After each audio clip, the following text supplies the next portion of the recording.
الحمد لله نحمده ونستعينه ونستغفره ونؤمن به ونتوكل عليه ونعوذ بالله من شرور انفسنا ومن سيئات اعمالنا من يهده الله فلا مضل له ومن يضلله فلا هادي له ونشهد أن لا إله إلا الله وحده لا شريك له ونشهد أن سيدنا ومولانا محمدا عبده ورسوله أما بعد فأعوذ بالله من الشيطان الرجيم بسم الله الرحمن الرحيم وَلَنَبْلُوَنَّكُمْ بِشَيْءٍ مِّنَ الْخَوْفِ وَالْجُوعِ وَنَقْصٍ مِّنَ الْأَمْوَالِ وَالْأَنفُسِ وَالثَّمَرَاتِ وَبَشِّرِ الصَّابِرِينَ آمنت بالله صدق الله مولانا العظيم وبلغنا رسوله النبي الأمين المكين الكريم ونحن على ذلك لمن الشاهدين والشاكرين والحمد لله رب العالمين. آج سب سے پہلے ہمارا آبائے نامدار مدینے کے تاجدار دونوں عالم کے مالک و مختار نائب پروردگار گلشن ہستی کی اولی فصل بہار کے دربار کوہبار میں درود پاک کا امتحان پیش کرے. اللہم صل علی سیدنا شفیعنا نبینا مولانا محمد عبد الجود والکرم وآلہ وبارک وسلم عقیدت و محبت کے ساتھ مرتبہ اور پڑھے. اللہم صل علی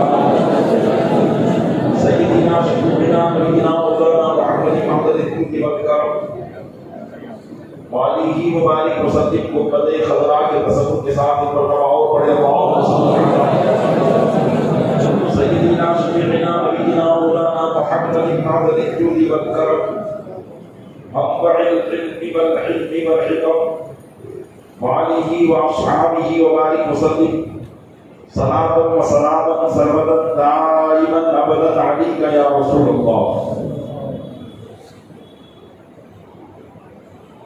الحمدللہ عز و جل ہم اور آپ بارگاہ امام علی مقام امام تسرا قام سید الشہداء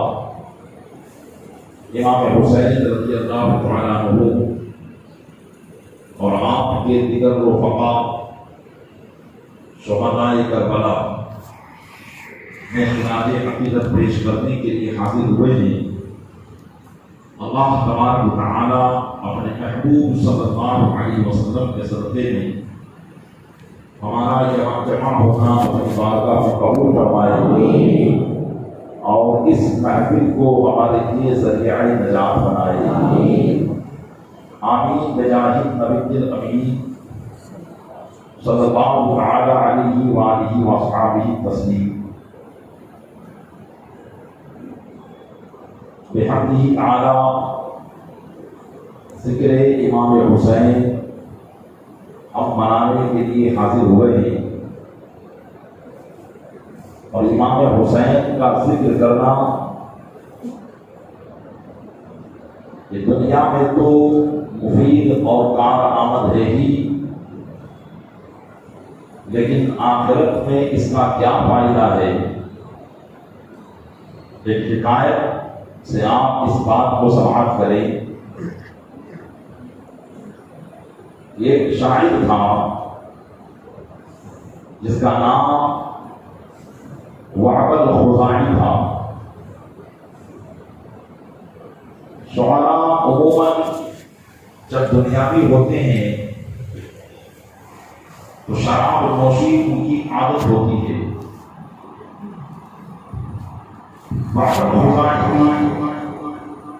اسی طریقے سے شراب نوشی کیا کرتا تھا۔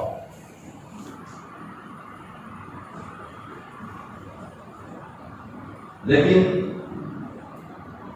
شاعری میں فنکار تھا، اپنی اسی فنکاری میں اس نے امام علی مقام سید الشہداء امام حسین رضی اللہ تعالیٰ عنہ کی شان میں ایک منقبت اس نے لکھی ہے، جسے کبھی کبھی وہ پڑھا کرتا تھا۔ جب اس کا انتقال ہو گیا تو لوگوں کو تشویش ہوئی، یہ شخص بڑا گناہ گار تھا، نہ معلوم اس کے ساتھ کیا معاملہ ہوا ہوگا۔ چند دنوں کے بعد کسی نے اس کو خواب میں دیکھا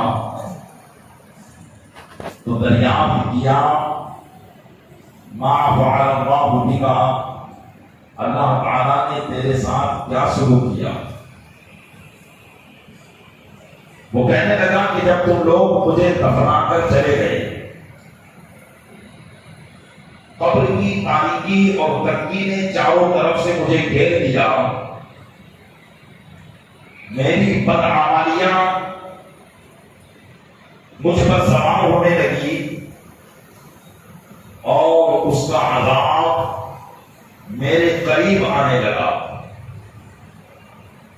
کہ اچانک کیا دیکھتا ہوں کہ نورانی چہرے والے آقا صلی اللہ علیہ وسلم میری قبر میں نمودار ہوئے اور ارشاد فرمایا، بابا خزائی، میرے نواسے حسین کی شان میں تم نے جو منقبت لکھی تھی وہ منقبت پڑھ کر سناؤ۔ میں نے سرکار دو عالم صلی اللہ علیہ وسلم کو وہ منقبت پڑھ کر سنائی، اللہ کے محبوب صلی اللہ علیہ وسلم خوش ہوئے اور اپنا دست مبارک میرے چہرے پر پھیرا، جس سے میرا چہرہ روشن ہو گیا اور اللہ تعالی نے آپ کی برکت سے میری قبر کو روشن و منور کر دیا اور میرے گناہوں کو معاف کر دیا۔ یہ ہے پیارے اسلامی بھائیوں ذکر حسین کا فائدہ قبر میں، یہ ہے ذکر حسین کا فائدہ قبر میں۔ یہ دنیا میں تو ذکر حسین منانے والا کامیاب ہی ہوتا ہے، لیکن قبر میں جب ذکر حسین منانے والے کو چھوڑ کر اس کے گھر والے بھی چلے جاتے ہیں، اس وقت ذکر حسین کام آتا ہے۔ حال میرا کچھ بھی ہو، میرا عقیدہ ہے یہی، حال میرا کچھ بھی ہو، گناہگار ہوں، خطا کار ہوں، سیاہ کار ہوں، لیکن میرا عقیدہ ہے یہی، کام آئے گی قبر میں تیری عقیدت حسین، کام آئے گی قبر میں تیری محبت حسین۔ یقیناً امام علی مقام جو حقیقت اور محبت میں جو یہ محفل سجائی جاتی ہے، یہ یقیناً آخرت میں کام آنا ہے، لیکن اعمال صالحہ مسلمانوں کو کرتے رہنا چاہیے۔ امام علی مقام اسی بات سے خوش ہوتے ہیں کہ لوگ نماز کی پابندی کرتے رہیں، ان کے نانا جان کے لائی ہوئی شریعت پر عمل کرتے رہیں، اسی میں امام علی مقام کی خوشنودی ہے اور اسی میں اللہ کے محبوب صلی اللہ علیہ وسلم کی رضا ہے۔ درود پاک پڑھے اور صلی اللہ سیدنا شفیعنا نبینا مولانا محمد امام الدین والکرم وعلیہ وآلہ وسلم صلاۃ و سلام علیک یا رسول اللہ۔ امام علی مقام کی شان میں ایک دو مصرے، ایک دو شعر اعلیٰ حضرت نے جو بیان کیے ہیں عرض کرنے کی کوشش کرتا ہوں، سماعت کریں۔ عرض کرتے ہیں اعلیٰ حضرت رضی اللہ تعالیٰ عنہ، معلوم نہ تھا ساغِ شاہ صدرے، یعنی ہمارا یہ عقیدہ ہے کہ ہمارے آقا صلی اللہ علیہ وسلم اللہ کے نور ہیں، نوری بشر ہیں اور آپ کا سایہ نہیں تھا۔ وہ سایہ جو ہمارا ہوا کرتا ہے، جو ہمارے ساتھ ساتھ چلا کرتا ہے، لیکن آپ نور ہیں اور نور کا سایہ نہیں ہوا کرتا۔ تو ویسے جو سایہ جسم کا ہوتا ہے وہ تو آپ کا نہیں تھا، لیکن ایسا بھی نہیں تھا کہ آپ کا سایہ نہیں تھا. کسی نے اسی بات کو یوں کہا ہے، یوں تو بے سایہ ہے ان کا جسم نورانی، یوں تو بے سایہ ہے ان کا جسم نورانی، لیکن کل عالم پر ان کا سایہ رہتا ہے. وہ سایہ تو عام سایوں کی طرح نہیں تھا، لیکن ایسا بھی نہیں تھا کہ سایہ نہیں تھا. اسی کو اعلیٰ حضرت نے فرمایا کہ معدوم نہ تھا. معدوم کہتے ہیں نہ ہونے کو.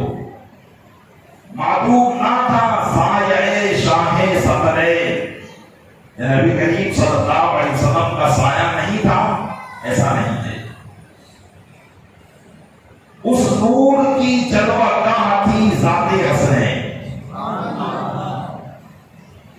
وہ سایہ زمین پر نہیں پڑتا تھا، بلکہ وہ سایہ حضرت امام حسنین کریمین کی شکل میں پیدا ہوا تھا.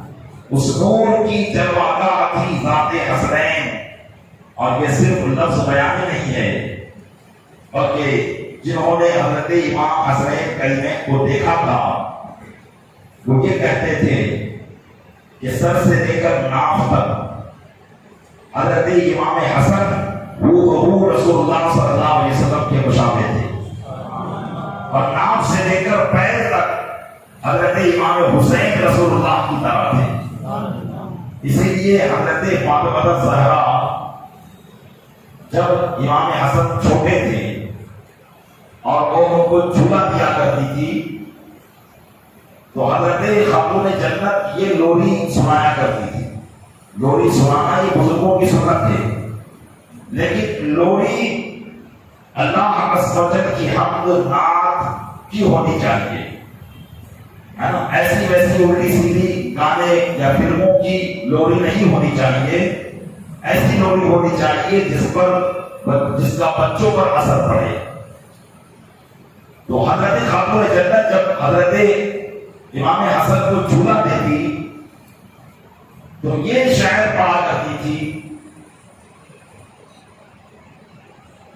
انت شبیہ بالنبی لیس شبیہ بعلی. اے حسن تم میرے باپ نبی کے مشابہ ہو، تم میرے والد کے مشابہ ہو، تم علی کے مشابہ نہیں ہو. یہ لوری کو پڑھا کرتی تھی. تو جن صحابہ نے دیکھا، بلکہ خود خاتون جنت اس بات کو بیان کر رہی ہے کہ حضرت امام حسن ناف سے لے کر سر اقدس تک رسول اللہ کے مشابہ تھے، اور حضرت امام حسین ناف سے پیر تک رسول اللہ صلی اللہ علیہ وسلم کے مشابہ تھے. اسی لیے اعلیٰ حضرت نے فرمایا کہ معدوم نہ تھا سایہ شاہ صدرین، اس نور کی جلوہ گاہ تھی ذات حسنین. تفسیر نے جب اس نور کے دو حصے کیے، تفسیر نے جب اس نور کے دو حصے کیے، آدھے سے بنے حسن اور آدھے سے حسین، آدھے سے بنے حسن اور آدھے سے حسین. یہ تھی امام علی مقام رضی اللہ تعالیٰ عنہ کے بھائی حضرت امام حسن مجتبی رضی اللہ تعالیٰ عنہ کی شکل و شباہت. اللہ تبارک و تعالیٰ ان کی غلامی میں ہمیں زندگی اور موت عطا فرمائے. آمین بجاہ نبی امین صلی اللہ علیہ وآلہ وسلم. تسلیم درود پاک پڑھیں. اللهم صل على سيدنا شفيعنا ربنا محمد وعلى آله وصحبه وسلم. صلاة وسلام عليك يا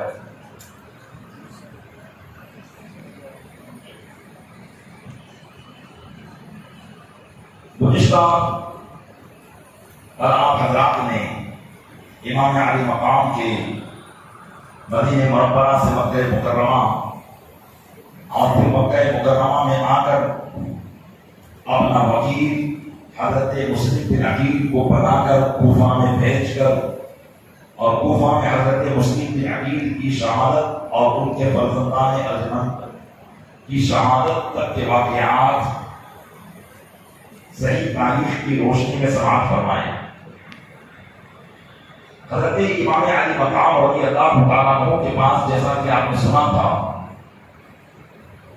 کہ حضرت امام مسلم بن عقیل یہ اطلاع دے چکے تھے کہ بھائی جان آپ کوفہ تشریف لے آئیں اور یہاں کے حالات آپ کے موافق ہیں، لوگ آپ کے دست حق پرست پر بیعت کرنے کے لیے تیار ہیں۔ حضرت امام حسین رضی اللہ تعالیٰ عنہ کے پاس جب یہ خط پہنچا، آپ نے کوفہ جانے کی تیاری شروع کر دی۔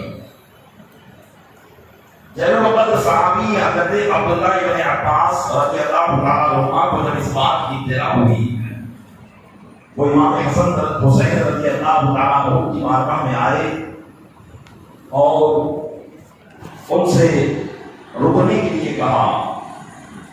حضرت امام حسین رضی اللہ تعالیٰ عنہ کسی بھی طریقے سے نہ مانے، یہاں تک کہ ایک روایت میں آتا ہے کہ جب زیادہ اصرار مکہ کے لوگوں نے کیا تو امام حسین رضی اللہ تعالیٰ عنہ نے یہ فرمایا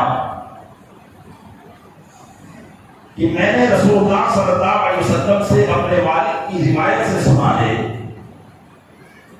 کہ ایک مہینہ ہوگا جو مکہ کی حرمت کو حلال کر دے گا، یعنی اللہ تعالیٰ نے مکہ مکرمہ کو حرمت والا شہر بنایا، قتل و غارت گری جنگ و جدال وہاں حرام کیا، کوئی بھی مسلمان وہاں جنگ نہیں کر سکتا ہے، یہ حرمت والا شہر مکہ مکرمہ۔ لیکن آقا علیہ السلام نے فرمایا تھا کہ ایک شخص ایسا ہوگا کہ جو مکہ کی حرمت کو ختم کر دے گا، مطلب وہاں جنگ و جدال کرے گا۔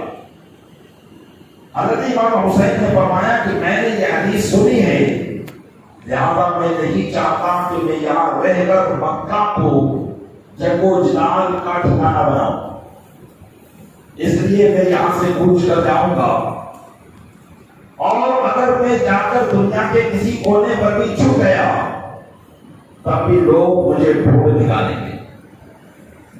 حضرت امام علی مقام صحابہ کو سمجھا کر مکہ مکرمہ سے کوفہ کی طرف روانہ ہوئے، اور یہ وہ وقت تھا کہ جب کہ تمام عالم اسلام کے لوگ مکہ مکرمہ کی طرف آ رہے تھے، کیونکہ حج کے دن شروع ہونے والے تھے۔ حضرت امام علی مقام بقرعید کی 3 تاریخ کو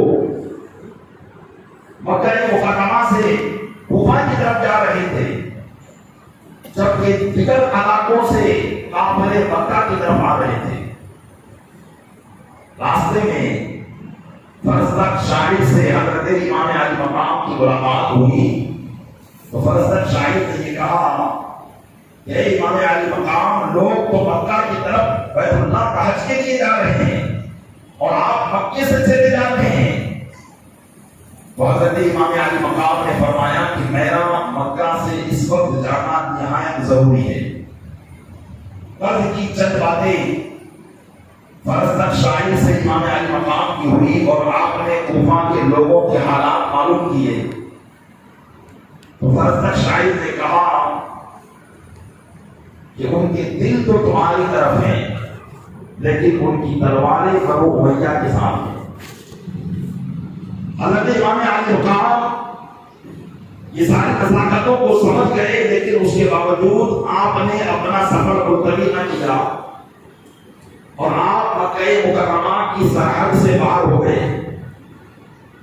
جب آپ مکہ کی سرحد سے باہر ہوئے تو مکہ مکرمہ کا گورنر تھا عمر بن سعید، جو یزیدی حکومت کی جانب سے وہاں کا گورنر تھا۔ اس نے ایک فوجی دستہ بھیجا تاکہ وہ حضرت امام علی مقام کو آگے بڑھنے سے روکے۔ وہ فوجی دستہ امام علی مقام کے راستے میں آیا، دونوں کے درمیان جھڑپ پیدا ہوئی اور قریب تھا کہ لڑائی ہو جاتی، لیکن گورنر مکہ کا فوجی دستہ شکست کھا کر واپس مکہ کی طرف چلا گیا اور حضرت امام علی مقام نے اپنا سفر جاری و ساری رکھا. حضرت امام علی مقام کے بہنوئی بھی اور آپ کے چچازاد بھائی حضرت عبداللہ بن جعفر طیار، حضرت علی کے سگے بھائی حضرت جعفر طیار کے بیٹے حضرت عبداللہ بن جعفر طیار، جو حضرت زینب بنت فاطمہ رضی اللہ تعالیٰ عنہ کے شوہر بھی تھے،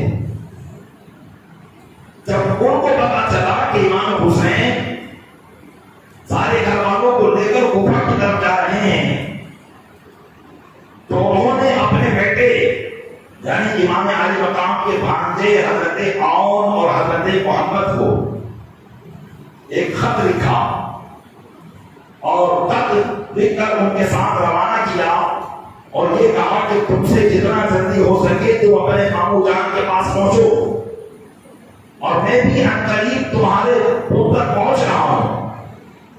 حضرت عبداللہ بن جعفر طیار نے اس نے یہ دکھایا کہ امام علی مقام آپ کوفہ کا ارادہ ترک کریں، آپ اسلام کی حرمت ہیں، آپ اسلام کی عزت ہیں، اگر آپ کی عزت پر فرق آتا ہے تو اسلام پر فرق آتا ہے، لہذا آپ واپس پلٹ آئیں، میں آپ کے لیے گورنر مکہ عمرو بن سعید سے امان طلب کر کے آ رہا ہوں.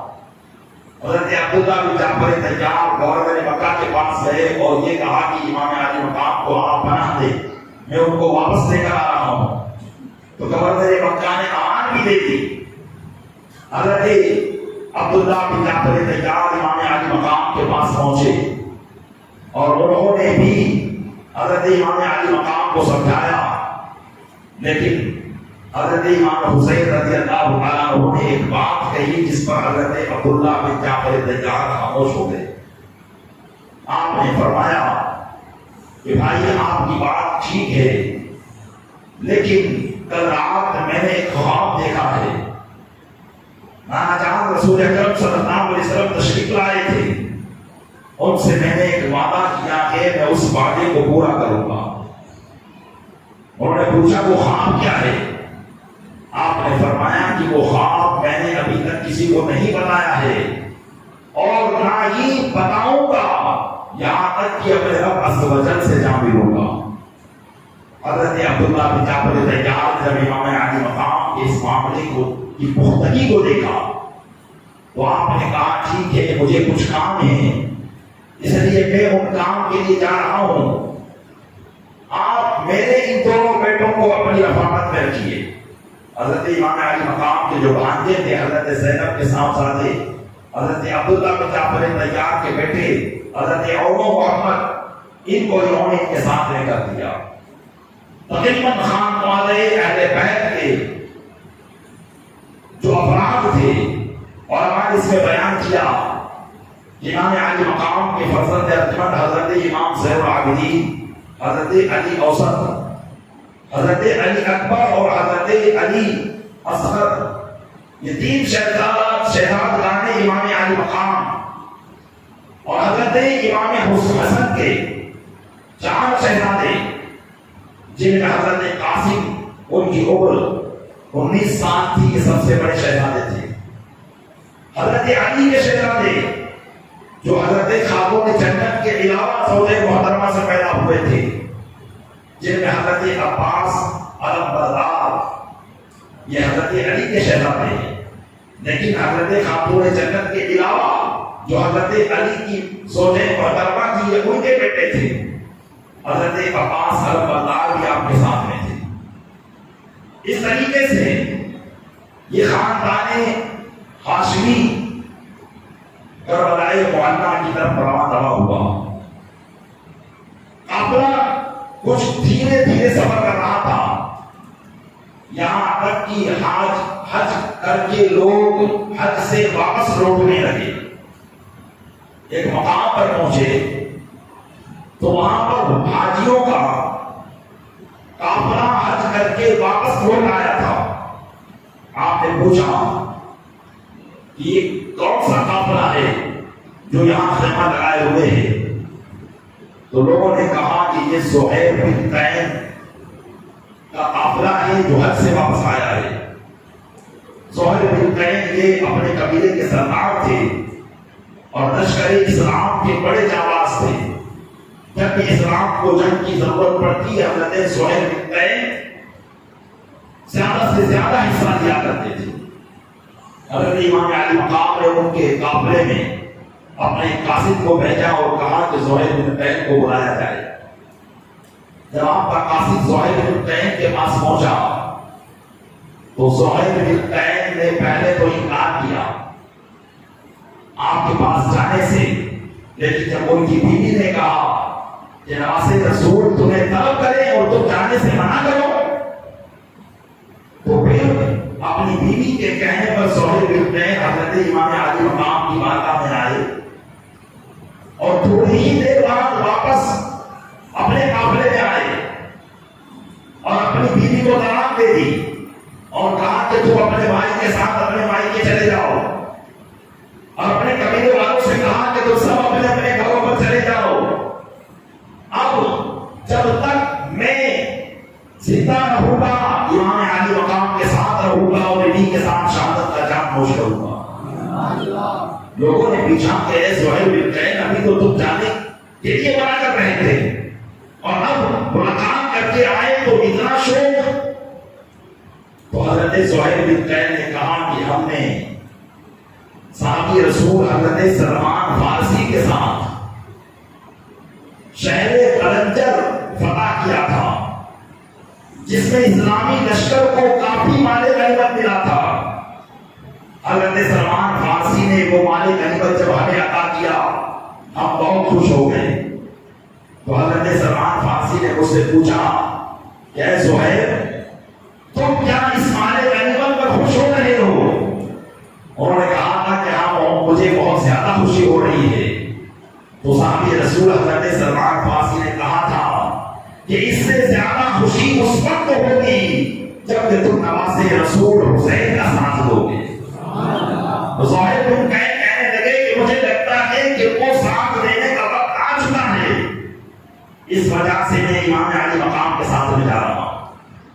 اور مان جانے کی لوگوں پر کہ انہیں دنیا کی حقیقت اور دنیا کی طرف کوئی خیال ہی نہیں تھا۔ یہ کیسا معاملہ تھا؟ قبیلے کو چھوڑ دیا، بیوی کو چھوڑ دیا، گھر والوں کو چھوڑ دیا، صرف امام علی مقام کی محبت میں، اور یہ کہہ دیا کہ ملاقات آخرت میں ہوگی۔ میں اللہ کے دین کے لیے، امام علی مقام کے تعاون کے لیے اپنا سب دربار چھوڑ کر جا رہا ہوں۔ حضرت امام علی مقام کے ساتھ یہ بھی شریک ہو گئے۔ راستے میں ایسے بہت سے جانثاران اہل بیت ملے جنہوں نے امام علی مقام کو دیکھا تو وہ آپ کے ساتھ ساتھ ہو لیے۔ حضرت امام علی مقام جب مقام حاضر پہنچے، ابھی تک آپ کو حضرت امام مسلم بن عقیل کی شہادت کی کوئی خبر نہیں ملی تھی، اور ابھی آپ اسی خیال میں تھے کہ کوفہ کے حالات ہمارے لیے سازگار ہیں، موافق ہیں۔ جب مقام حاضر میں پہنچے تو آپ نے حضرت قیس بن مسیل کو اپنا قاصد بنا کر کوفہ بھیجا اور ایک خط کو دیا کہ اے لوگوں، جیسا کہ تم نے مسلم بن عقیل کے ہاتھ پر قائد کر کے مجھے اعتماد دلایا، لہذا میں عنقریب کوفہ پہنچنے والا ہوں، لہذا جیسے ہی کوفہ پہنچوں تو تم اپنے وعدے کے مطابق میرا تعاون کرو، میرا سپورٹ کرو اور ہر طریقے سے میری مدد کرنے کی کوشش کرو۔ حضرت قیس بن مسیل کو اپنا قاصد بنا کر امام حسین نے اپنے اول کوفہ کی طرف بھیج دیا۔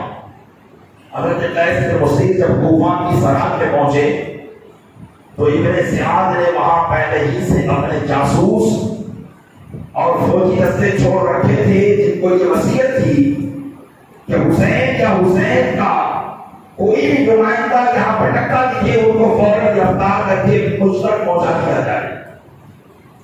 چنانچہ حضرت قیس بن مسیل جیسے ہی وہاں پہنچے ان کو گرفتار کر دیا گیا اور گورنر ہاؤس کوفہ میں ابن زیاد کے پاس آپ کو پہنچا دیا گیا۔ تو ابن زیاد نے قیس بن مسیب سے آنے کا سبب پوچھا، آپ نے سارا سبب بیان کر دیا۔ ابن زیاد نے کہا بات وہ نہیں جو سمجھ کر تم آئے تھے، مسلم بن عقیل کو ہم نے قتل کر دیا ہے اور اب کوفہ کے ساتھ حالات ہمارے لیے ہیں، اور اگر تم یہ چاہتے ہو کہ تمہاری جان بچ جائے تو گورنر ہاؤس کی چھت پر کھڑے ہو جاؤ اور کوفہ کے لوگوں کو جمع کر کے حسین اور حسین کے باپ علی پر لعنت کرو اور ان کو گالیاں دو اور یزید کے خاندان کی تعریف کرو۔ حضرت قیس بن مسیب نے کہا ٹھیک ہے، مجھے یہ موقع دیا جائے۔ حضرت قیس بن مسیب رضی اللہ تعالیٰ عنہ گورنر ہاؤس کی چھت پر چڑھے اور کوفہ کے لوگوں کو جمع کیا اور اللہ عز و جل کی حمد بیان کی، آقا اسلام پر درود پڑھا اور لوگوں سے کہا کہ لوگوں سن لو، اگر عالم اسلام میں مسلمانوں کے پاس اگر کوئی نبی کی نشانی ہے تو وہ حسین ابن علی ہیں، وہ حسین ابن علی ہیں۔ اور پھر امام علی مقام کی تعریف اور توصیف بیان کی، حضرت علی رضی اللہ تعالیٰ عنہ کی تعریف کا خطبہ پڑھا اور یزید اور اس کے خاندان پر آپ نے لعنت بھیجی اور بیٹا ابن زیاد کو سخت برا بھلا کہا۔ جب ابن زیاد نے دیکھا کہ یہ تو ہمارے ہی خلاف نکل پڑا، فوراً اوپر گیا اور سپاہیوں سے کہا، تو سپاہیوں نے حضرت قیس بن مسیب کو بالا کھانے کی چھت ہی سے نیچے پھینک دیا۔ حضرت قیس بن مسیب کے جسم کے ٹکڑے ٹکڑے ہڈیاں ریزہ ہو گئی اور امام علی مقام کے نام پر شہادت کے زمرے میں ایک اور شہید اسلام داخل ہو گیا۔ انا للہ و انا الیہ راجعون۔ حضرت امام علی مقام اپنے قافلے کو رواں دبا رکھے ہوئے تھے، جب آپ ایک مقام پر پہنچے جس کا نام تھا معلوم سالبیہ، جب اس مقام پر پہنچے تو ایک شخص نے جو کوفہ کی طرف سے آیا تھا اس نے امام علی مقام سے ملاقات کی اور کوفہ کے حالات بتائے اور امام مسلم بن عقیل اور ہانی بن عروہ کے تعلق سے بتایا کہ وہ دونوں کو شہید کر دیا گیا اور شہید کرنے کے بعد ان کی لاشوں کو گھوڑوں کے ٹانگوں سے رونا گیا اور ان کی لاشوں کو گھوڑوں کے پیروں سے باندھ کر پورے شہر میں گھمایا گیا اور ان کی لاشوں کو بھی سڑک پر لٹکا دیا گیا ہے۔ اور کوفہ کے وہ حالات نہیں ہیں جو حالات آپ سوچ اور سمجھ کر آ رہے ہیں۔ حضرت امام علی مقام نے جب یہ خبر دردناک سنی تو کئی مرتبہ انا للہ و انا الیہ راجعون پڑھا۔ جب آپ کے ساتھیوں نے آپ کو اس طرح کم ناک دیکھا، آپ سے دریافت کیا تو آپ نے کسی کو بتایا نہیں، آپ نے اپنا سفر آگے کی طرف جاری رکھا۔ ایک دوسرے مقام پر ٹھہر کر آپ نے حضرت مسلم بن عقیل کے بھائیوں کو بلایا اور حضرت مسلم بن عقیل کے بھائی بھی آپ کے ساتھ میں تھے اور ان سے کہا کہ تمہارے بھائی مسلم بن عقیل کو بے دردی کے ساتھ شہید کر دیا گیا۔ جب قافلے والوں نے اس بات کی خبر سنی تو غم و غصے کا عالم تھا۔ حضرت امام علی مقام نے اپنے تمام ساتھیوں کو بلایا اور ارشاد فرمایا کہ میرے ساتھیوں، پوری ہوئے زمین پر اگر سب سے زیادہ وفادار ساتھی میں سمجھنا ہو تو میں تم کو سمجھتا ہوں۔ ہم جس ارادے سے آئے تھے اب وہ ارادہ ہمارا موقوف ہو چکا ہے۔ ہم آئے تھے کہ کوفہ کے لوگ ہمارے استقبال کے لیے کھڑے ہیں، لیکن اب معاملہ ایسا نہیں ہے۔ اب وہاں استقبال تیروں کی بوچھار سے ہونا ہے، تلواروں سے ہونا ہے اور پیسوں کے گھاؤں سے ہونا ہے۔ لہذا میں تم سے کہتا ہوں کہ تم لوگ جدھر جانا چاہتے ہو چلے جاؤ اور مجھے اور میرے گھر والوں کو یہیں چھوڑ دو، ہمارے ساتھ جو ہونا ہے وہ ہو جائے گا۔ حضرت امام علی مقام کی اس گفتگو کو سن کر جو کچھ لوگ عرب کے راستے میں آپ کے ساتھ میں ہو گئے تھے وہ تو ادھر ادھر چلے گئے، لیکن آپ کے جو دیگر جانثار تھے وہ کھڑے ہو کر کہنے لگے اے امام علی مقام، کیا آپ یہ جانتے ہیں کہ ہم دشمنوں کے ڈرنے میں آپ کو کنے طرح چھوڑ کر چلے جائیں؟ قسم خدا کی ہم میں سے جب تک ایک فرد بھی زندہ رہے گا دشمن کی کوئی تیر آپ تک نہیں پہنچ پائے گی۔ حضرت امام علی مقام نے جب اپنے ساتھیوں کا یہ جذبہ دیکھا، آپ خاموشی کے ساتھ اپنے ساتھیوں کو آگے رواں دوا فرمانے میں لگے۔ جب ایک مقام پر پہنچے تو وہاں پر ابن زیاد کی طرف سے حکم رواحی پہلے ہی سے آپ کی خبر گیری کے لیے 1000 سپاہیوں کے ساتھ موجود تھا۔ حضرت امام علی مقام نے اس جگہ پر اپنے خیمے بنوا دیے تو حکم رواحی بھی وہاں پر آپ کے قریب آ گیا۔ ظہر کی نماز کا وقت تھا۔ حضرت امام علی مقام نے اپنے ساتھیوں سے کہا کہ یہ جو لشکر آ رہا ہے یہ پیاسا ہے، ان کو پانی پلایا جائے، اور پھر رواحی اور اس کے تمام سپاہیوں کو پانی پلایا گیا۔ دونوں خیمے آمنے سامنے لگے ہوئے تھے۔ ظہر کی اذان دی گئی۔ حضرت امام علی مقام رضی اللہ عنہ نے ایک قاصد کو بھیجا اور پھر رواحی کے پاس اور پوچھا کہ یہ لوگ ہمارے ساتھ نماز پڑھیں گے کہ الگ نماز پڑھیں گے؟ تو حضرت رواحی نے کہا کہ ہم تمہارے ساتھ نماز پڑھیں گے۔ چنانچہ سب امام علی مقام کے خیمے میں آ گئے۔ صفیں لگانے کی جماعت کی تیاری تھی۔ امام علی مقام رضی اللہ عنہ کھڑے ہوئے اور کوفہ کے لوگوں کو جو فوج میں آئے ہوئے تھے کہنے لگے کہ اے لوگوں، کیا تم نے ہمیں بلایا نہیں تھا؟ کیا تم نے یہ خط نہیں لکھے تھے؟ کیا تم نے ہمیں اس طریقے کے وعدے نہیں دیے تھے کہ آپ یہاں آ جاؤ گے تو ہم تمہارا سپورٹ کریں گے؟ اب میں آ گیا ہوں تو میرا تعاون کرو، اپنے وعدے کو پورا کرو۔ امام علی مقام کی اس گفتگو پر کسی نے کچھ نہ کہا، سب خاموش رہے۔ درد کی ظہر کی نماز کی اقامت کہی گئی، نماز باجماعت ادا ہوئی۔ نماز پڑھنے کے بعد اس خیمے والے اس خیمے میں چلے گئے اور امام علی مقام کے خیمے والے یہی رہ گئے۔ عصر کی نماز کا وقت ہوا، اذان دی گئی، دونوں خیمے کے لوگ ایک جگہ جمع ہو گئے۔ اقامت سے پہلے حضرت امام علی مقام نے پھر اللہ کے حق و ثنا بیان کر کے ان لوگوں کو مخاطب کیا کہ لوگوں، اہل حق کے حق کو پہچانو۔ ہم خاندان نبوت کے جشن و جلال میں ہیں، ہمارے کچھ حقوق ہیں امت مسلمہ پر، ان کو پہچانو۔ ہم ہی اس بات کی زیادہ لائق ہیں کہ ہم دین حکومت اسلام کی بات کو سنبھالے اور فاسق و فاجر کو اس بات سے دستبردار کر دے۔ تم لوگوں نے جس طریقے سے ہمیں بلایا ہے اسی طریقے سے تم ہمارے ساتھ پیش آؤ۔ بہت بھی رواحی کھڑے ہوئے اور کہنے لگے کہ واللہ ہم نہیں جانتے کہ آپ کو کس نے بلایا۔ حضرت امام علی مقام نے وہ خطوں کا گھیرا بنایا اور ان کے سامنے اڑیل دیا اور کہا کہ یہ حدود جن کی تعداد 50 سے زیادہ تھی، فرمایا کہ یہ حدود دیکھو، یہ خدا کے نام سے حدود ہیں۔ تو ان لوگوں نے کہا کہ جن ناموں سے آپ کے پاس خط آئے ہیں ان ناموں میں سے ہم میں سے کوئی نہیں ہے۔ حضرت امام علی مقام رضی اللہ عنہ نے عصر کی نماز ادا کی، اس کے بعد مغرب کا وقت آیا، مغرب کی نماز ادا کی۔ مغرب کی نماز ادا کرنے کے بعد امام علی مقام رضی اللہ عنہ نے حکم رواحی کو اپنے پاس بلایا اور پوچھا کہ تم یہاں پر کیوں آئے ہو؟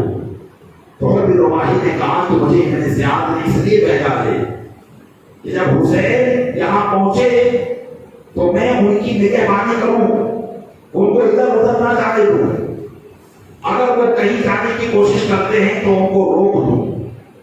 حضرت امام علی مقام رضی اللہ عنہ نے فرمایا کہ وہ تجھ پر تیری ماں روئے، کیا تو ہم کو روکنا چاہے گا؟ تو حکم رواحی نے کہا کہ میں بھی آپ کو اسی طریقے سے جواب دیتا جس طریقے سے آپ نے کہا ہے، لیکن چونکہ میں آپ کی ماں کے تعلق سے جانتا ہوں کہ وہ جنتی خاتون کی سردار ہے، اس لیے میں ایسی بات نہیں کہوں گا۔ البتہ مجھے جس کام پر حکومت کی طرف سے پابند کیا گیا ہے میں اس کام کو کروں گا۔ حضرت امام علی مقام نے کہا تو پھر ہم کو جانے دے۔ اس نے کہا کہ آپ ایک کام کیجیے کہ آپ نہ تو کوفہ کی طرف جائیے نہ مکہ کی طرف جائیے، آپ کوئی تیسرا راستہ اختیار کیجیے جب تک کہ ابن زیاد کا کوئی حکم نہ آ جائے۔ حضرت امام علی مقام نے کہا ٹھیک ہے۔ آپ نے ایک تیسرے راستے کی طرف اپنا سفر جاری رکھا جس کو مقام نینوا کہا جاتا ہے۔ مقام نینوا کی طرف آپ راستے کو جانے ساتھی چلنے لگے اور روائی کا قافلہ بھی آپ کے ارد گرد چلنے لگا، آپ کی نگہبانی کرتے کرتے۔ ایک موقع پر عشاء کی نماز پڑھی گئی، وہاں سے واپس قافلہ روانہ ہوا۔ حضرت امام علی مقام اپنی اونٹنی پر سوار تھے، اونٹنی کے کھجاوے میں چلتے چلتے آپ سو گئے، نیند لگ گئی۔ تھوڑی دیر میں چمک کر اٹھے اور انا للہ و انا الیہ راجعون پڑھا۔ حضرت امام سے علی رضی اللہ عنہ آپ کے ساتھ ساتھ چل رہے تھے، عرض کرتے لگے ابا جان ایسی کون سی بات ہے کہ آپ اس طریقے سے انا للہ و انا الیہ راجعون پڑھ رہے ہو؟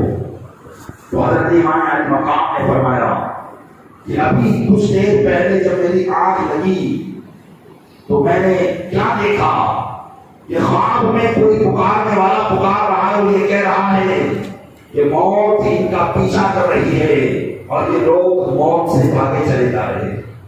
اس لیے میں نے انا للہ و انا الیہ راجعون پڑھا۔ اتنے میں کیا دیکھتے ہیں کہ کوفہ کی طرف سے کوئی قاصد آ رہا ہے۔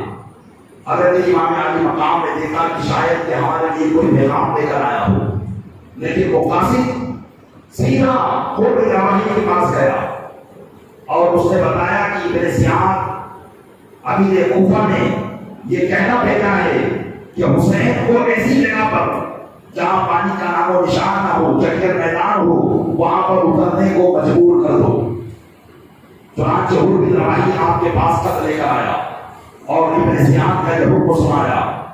تو حضرت امام علی مقام کے ساتھیوں نے حضرت امام علی مقام کو مشورہ دیا کہ امام پاک اگر آپ حکم دیں تو اس تھوڑی سی فوج سے لڑنا ہمارے لیے آسان ہے، اس سے پہلے کہ ایک لشکر جرار ہم پر حملہ آور ہو جائے۔ امام علی مقام نے فرمایا کہ جنگ کی اصلاح نہیں کریں گے۔ حضرت امام علی مقام نے کہا کہ ہمیں تھوڑا اور آگے بڑھ جانے دو تاکہ پانی کے قریب پہنچ جائے۔ اور بھی رواحی نے کچھ نہ کہا، خاموش رہا۔ تو حضرت امام علی مقام نے اپنی اونٹنی کو ایڑ دی، اونٹنی آگے چلنے لگی۔ جب دریائے فرات کچھ قریب رہ گیا تو پھر یزید کے لشکری سامنے سے آ گئے اور کہنے لگے بس یہاں سے دریائے فرات قریب ہے، اب آپ کو یہی اترنا پڑے گا۔ حضرت امام علی مقام نے لوگوں سے پوچھا کہ لوگوں بتاؤ اس جگہ کا نام کیا ہے؟ تو لوگوں نے بتایا کہ اس جگہ کو کربلا کہا جاتا ہے۔ امام علی مقام رضی اللہ تعالیٰ عنہ نے جب لفظ کربلا سنا تو پھر آپ نے کہا ہذہ موضع کرب و بلا، یہی وہ جگہ ہے جو کرب اور بلا کی جگہ ہے۔ اسی جگہ پر ہمارا خون بہایا جائے گا اور اسی جگہ پر ہم پر ہماری لاشوں پر گھوڑے دوڑائے جائیں۔ حضرت امام علی مقام نے اپنے ملنے والوں سے کہا کہ یہی خیمے گاڑ دیے جائے۔ چنانچہ آپ کے خیمے گاڑ دیے گئے اور یہ وقت تھا محرم کی 1 تاریخ کا۔ محرم کی 1 تاریخ کو امام علی مقام کا قافلہ کربلا کے میدان میں پہنچ چکا تھا۔ حضرت امام علی مقام رضی اللہ تعالیٰ عنہ کربلا کے میدان میں فروکش ہو گئے۔ ادھر ابن زیاد نے صحابی رسول کا بیٹا عمرو بن سعد، اور یہ وہ زمانہ تھا کہ ایران کے ایک حصے میں کچھ لوگوں نے بغاوت کر دی تھی، تو عمرو بن سعد کو ابن زیاد نے 4000 لشکر دے کر ملک کے بڑے کی طرف بھیجا تھا اور یہ کہا تھا کہ وہاں کی بغاوت کو تم ٹھنڈا کر لو تو تمہیں وہاں کا حاکم بنا دیا جائے گا۔ لیکن جب حضرت امام علی مقام سے لڑائی کا معاملہ پیش آیا تو عمرو بن سعد کو ابن زیاد نے کہا کہ اب تم پہلے وہاں نہ جاؤ، پہلے حسین سے جنگ کرو، اس کے بعد تمہیں وہاں جانا ہے۔ عمرو بن سعد چونکہ صحابی رسول حضرت سعد بن ابی وقاص کا لڑکا تھا اور حضرت سعد بن ابی وقاص کے ممتاز صحابہ میں سے ہیں جن کو اللہ کے محبوب صلی اللہ علیہ وسلم نے جنت کی خوشخبری ان کی زندگی میں عطا فرمائی، لیکن خوش نصیب باپ کا بد نصیب بیٹا حضرت امام علی مقام کے فضائل کو جانتا تھا، اس لیے اس نے کہا کہ ابن سعد مجھے ان سے لڑنے پر مجبور نہ کر۔ تو ابن سعد نے کہا کہ اگر تم ان سے لڑائی نہیں کرتے ہو تو پھر تمہیں رہ کی حکومت نہیں دی جائے گی۔ ابن سعد جو کہ دنیا کا لالچی کتا تھا، اسے دنیا کی حکومت چاہیے تھی، وہ امر مجبوری تیار ہو گیا اور 4000 کا لشکر لے کر کربلا کے میدان میں پہنچ گیا۔ تو تاریخ محرم کی یزید کا یہ لشکر وہاں پہنچا، ادھر 85 یا 72 کی تعداد میں امام علی مقام کے ساتھی تھے، جن میں مرد اور عورت کی تعداد 72 یا 82 تھی۔ 72 کی روایت زیادہ مشہور ہے، جس میں مرد بھی تھے، عورتیں بھی تھی، بچے بھی تھے، یہ پوری مجموعی تعداد 72 تھی۔ اور ادھر سامنے 4000 کا لشکر جرار موجود تھا۔ پھر بادل چمک آتی رہی، یہاں تک کہ 7 تاریخ تک 22000 کا لشکر وہاں موجود ہو گیا۔ حضرت امام علی مقام نے عمرو بن سعد کے پاس اپنا قاصد بھیجا اور اس سے کہا کہ ہم تم سے کوئی خصوصی بات کرنا چاہتے ہیں، اور وہ بھی رات کے وقت میں، کہ تم بھی اپنے 20 سواروں کو لے کر آؤ، ہم بھی اپنے 20 سواروں کو لے کر آتے ہیں، اور بیچ میں جو بھی بات ہو ہم کریں گے۔ عمرو بن سعد وعدے کے مطابق جو لشکر کا سپہ سالار تھا 20 سواروں کو لے کر آیا، امام علی مقام کے اپنے 20 آدمی کو لے کر گئے۔ ان 20 آدمی کو الگ کر دیا گیا اور امام علی مقام اور عمرو بن سعد ایک دور طرف چلے گئے۔ تو حضرت امام علی مقام نے کہا کہ میری 3 شرطیں ہیں، ان 3 شرطوں میں سے کوئی ایک شرط مان لو۔ ابن سعد نے کہا کیا شرطیں ہیں؟ تو حضرت امام علی مقام نے فرمایا کہ پہلی شرط تو یہ ہے کہ یا تو مجھے مکہ واپس چلے جانے دو تاکہ میں وہیں جا کر اپنی بقیہ زندگی گزار لوں، یا پھر مجھے مکہ نہ جانے دینا ہو تو مجھے کسی بھی اسلامی حکومت کے جہاں شاہراہ ہے وہاں چھوڑ دو، میں اپنی بقیہ زندگی گزار لوں گا۔ یا تیسری بات یہ ہے کہ مجھے خود ملک شام یزید کے پاس پہنچا دو، میں یزید سے اپنا معاملہ خود طے کر لوں گا، جیسا کہ میرے بھائی امام حسن نے امیر معاویہ کے ساتھ اپنا معاملہ طے کیا تھا، میں بھی یزید کے ساتھ اپنا معاملہ طے کر لوں گا۔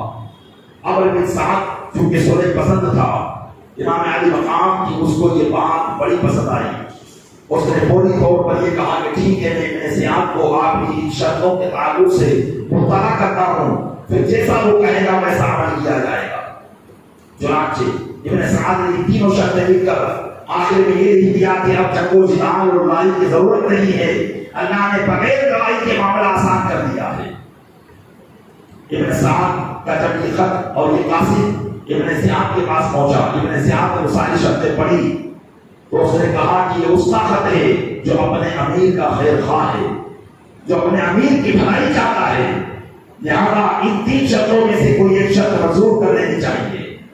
لیکن ابن سعد کے اس خط، یہ خط جب ابن سعد کے پاس پہنچا اس وقت خبیث شمر ذی جوشن وہاں موجود تھا، تو اس نے کہا کہ ابن سعد تم ابن سعد کی باتوں میں آتے ہو، یاد رکھو حسین بھی قریشی ہے، ابن سعد بھی قریشی ہے، اور ان دونوں نے کوئی معاملہ طے کر لیا ہوگا، قسم خدا کی اگر تم نے حسین کو یہاں سے جانے دیا تو پھر میدان ان کا ہوگا، حکومت ان کی ہوگی، اور اب سارے معاملات ظاہر ہو چکے، طاقت و قوت ان کی ہوگی، اس لیے جو کرنا ہو یہی کرو۔ اور رہی ابن سعد کی بات، تو میں نے سنا ہے کہ حسین اور ابن سعد تو رات میں دیر دیر تک بیٹھتے ہیں اور باتیں کرتے رہتے ہیں، اس لیے تو ابن سعد کی بات میں نہ آؤ۔ ابن سعد پر شمر ذی جوشن کا جادو چل گیا اور اس نے یہ کہا کہ ٹھیک ہے، میں تم کو ایک پیغام لکھ کر دیتا ہوں۔ ابن سعد کو اس نے یہ لکھا کہ تمہیں ہم نے صلح کرنے کے لیے نہیں بھیجا ہے، تمہیں ہم نے اس لیے بھیجا ہے کہ حسین سے یہ کہو کہ یا تو وہ یزید کے ہاتھ پر بیعت کرے یا لڑنے کے لیے تیار ہو جائے. اور شمر بن جوشن سے یہ کہہ دیا کہ اگر ابن سعد مان لے تو ٹھیک ہے، ورنہ پہلے اس کی گردن اڑا کر میرے پاس بھیج دینا اور لشکر کی بات توڑ خود سنبھال لینا. شمر بن جوشن ابن سعد کے پاس گیا اور ابن زیاد کا پیغام اسے سنایا تو ابن سعد شمر بن جوشن پر بڑا غصہ ہوا اور کہا یہ سب تیری شرارت ہوگی، ورنہ ابن زیاد اکثر میری باتیں مانا کرتا ہے. لیکن اس نے کہا ٹھیک ہے، ملک کی حکومت تو میں اپنے ہاتھ سے نہیں جانے دوں گا، اور لڑائی ہوگی تو ایسی لڑائی ہوگی کہ جس میں سروں کی بارش ہوگی. یہ کہہ کر ابن سعد نے پہلا تیر امام علی مقام کے خیمے کی طرف چھوڑ دیا. اور یہ تاریخ 9 محرم الحرام کی تاریخ تھی، عصر کے بعد کا وقت تھا، اور اپنی فوج کو حکم دیا کہ وہ خیمے پر حملہ کرے. جب امام علی مقام رضی اللہ تعالیٰ عنہ اس وقت عصر کی نماز پڑھ کے اپنے خیمے کے باہر تشریف فرما تھے، جب لوگوں کا شور غل سنا تو حضرت عباس کو بلایا، فرمایا کہ بھائی جا کر دیکھو کیسا شور ہے. تو حضرت عباس نے جا کر پتہ لگایا، پھر آ کر کہا کہ بھائی جان دشمن کے سپاہیوں نے حملہ کر دیا ہے. آپ نے فرمایا کہ ان سے جا کر کہو کہ ایک رات ہمیں مہلت دے، انہیں معلوم ہے کہ حسین کو نماز سے کتنی محبت ہے. آج کی ایک رات ہمیں مہلت دے، کل 10 تاریخ ہے، کل جنگ کی جائے گی. حضرت عباس نے جا کر یزیدی فوج کے سامنے اعلان کیا. انہوں نے حضرت عباس کی اس بات کو مان لیا اور فوج واپس اپنے ٹھکانے پر چلے گئے. حضرت زینب حضرت امام علی مقام کے پاس آئی، جو حضرت امام علی مقام کی بہن تھی. حضرت زینب نے حضرت امام علی مقام سے کہا کہ بھائی جان اب یہاں ہمارے ساتھ جنگ ہوگی. حضرت امام علی مقام نے کہا کہ یہاں جنگ بھی ہوگی اور یہاں ہمیں شہادت کا جام بھی نوش کرنا ہوگا، اس لیے کہ ابھی میں نے اپنے نانا جان کو خواب میں دیکھا کہ وہ مجھے ارشاد فرما رہے تھے انکا تروح الینا، اے بیٹا حسین قریب تو ہمارے پاس آنے والے ہو.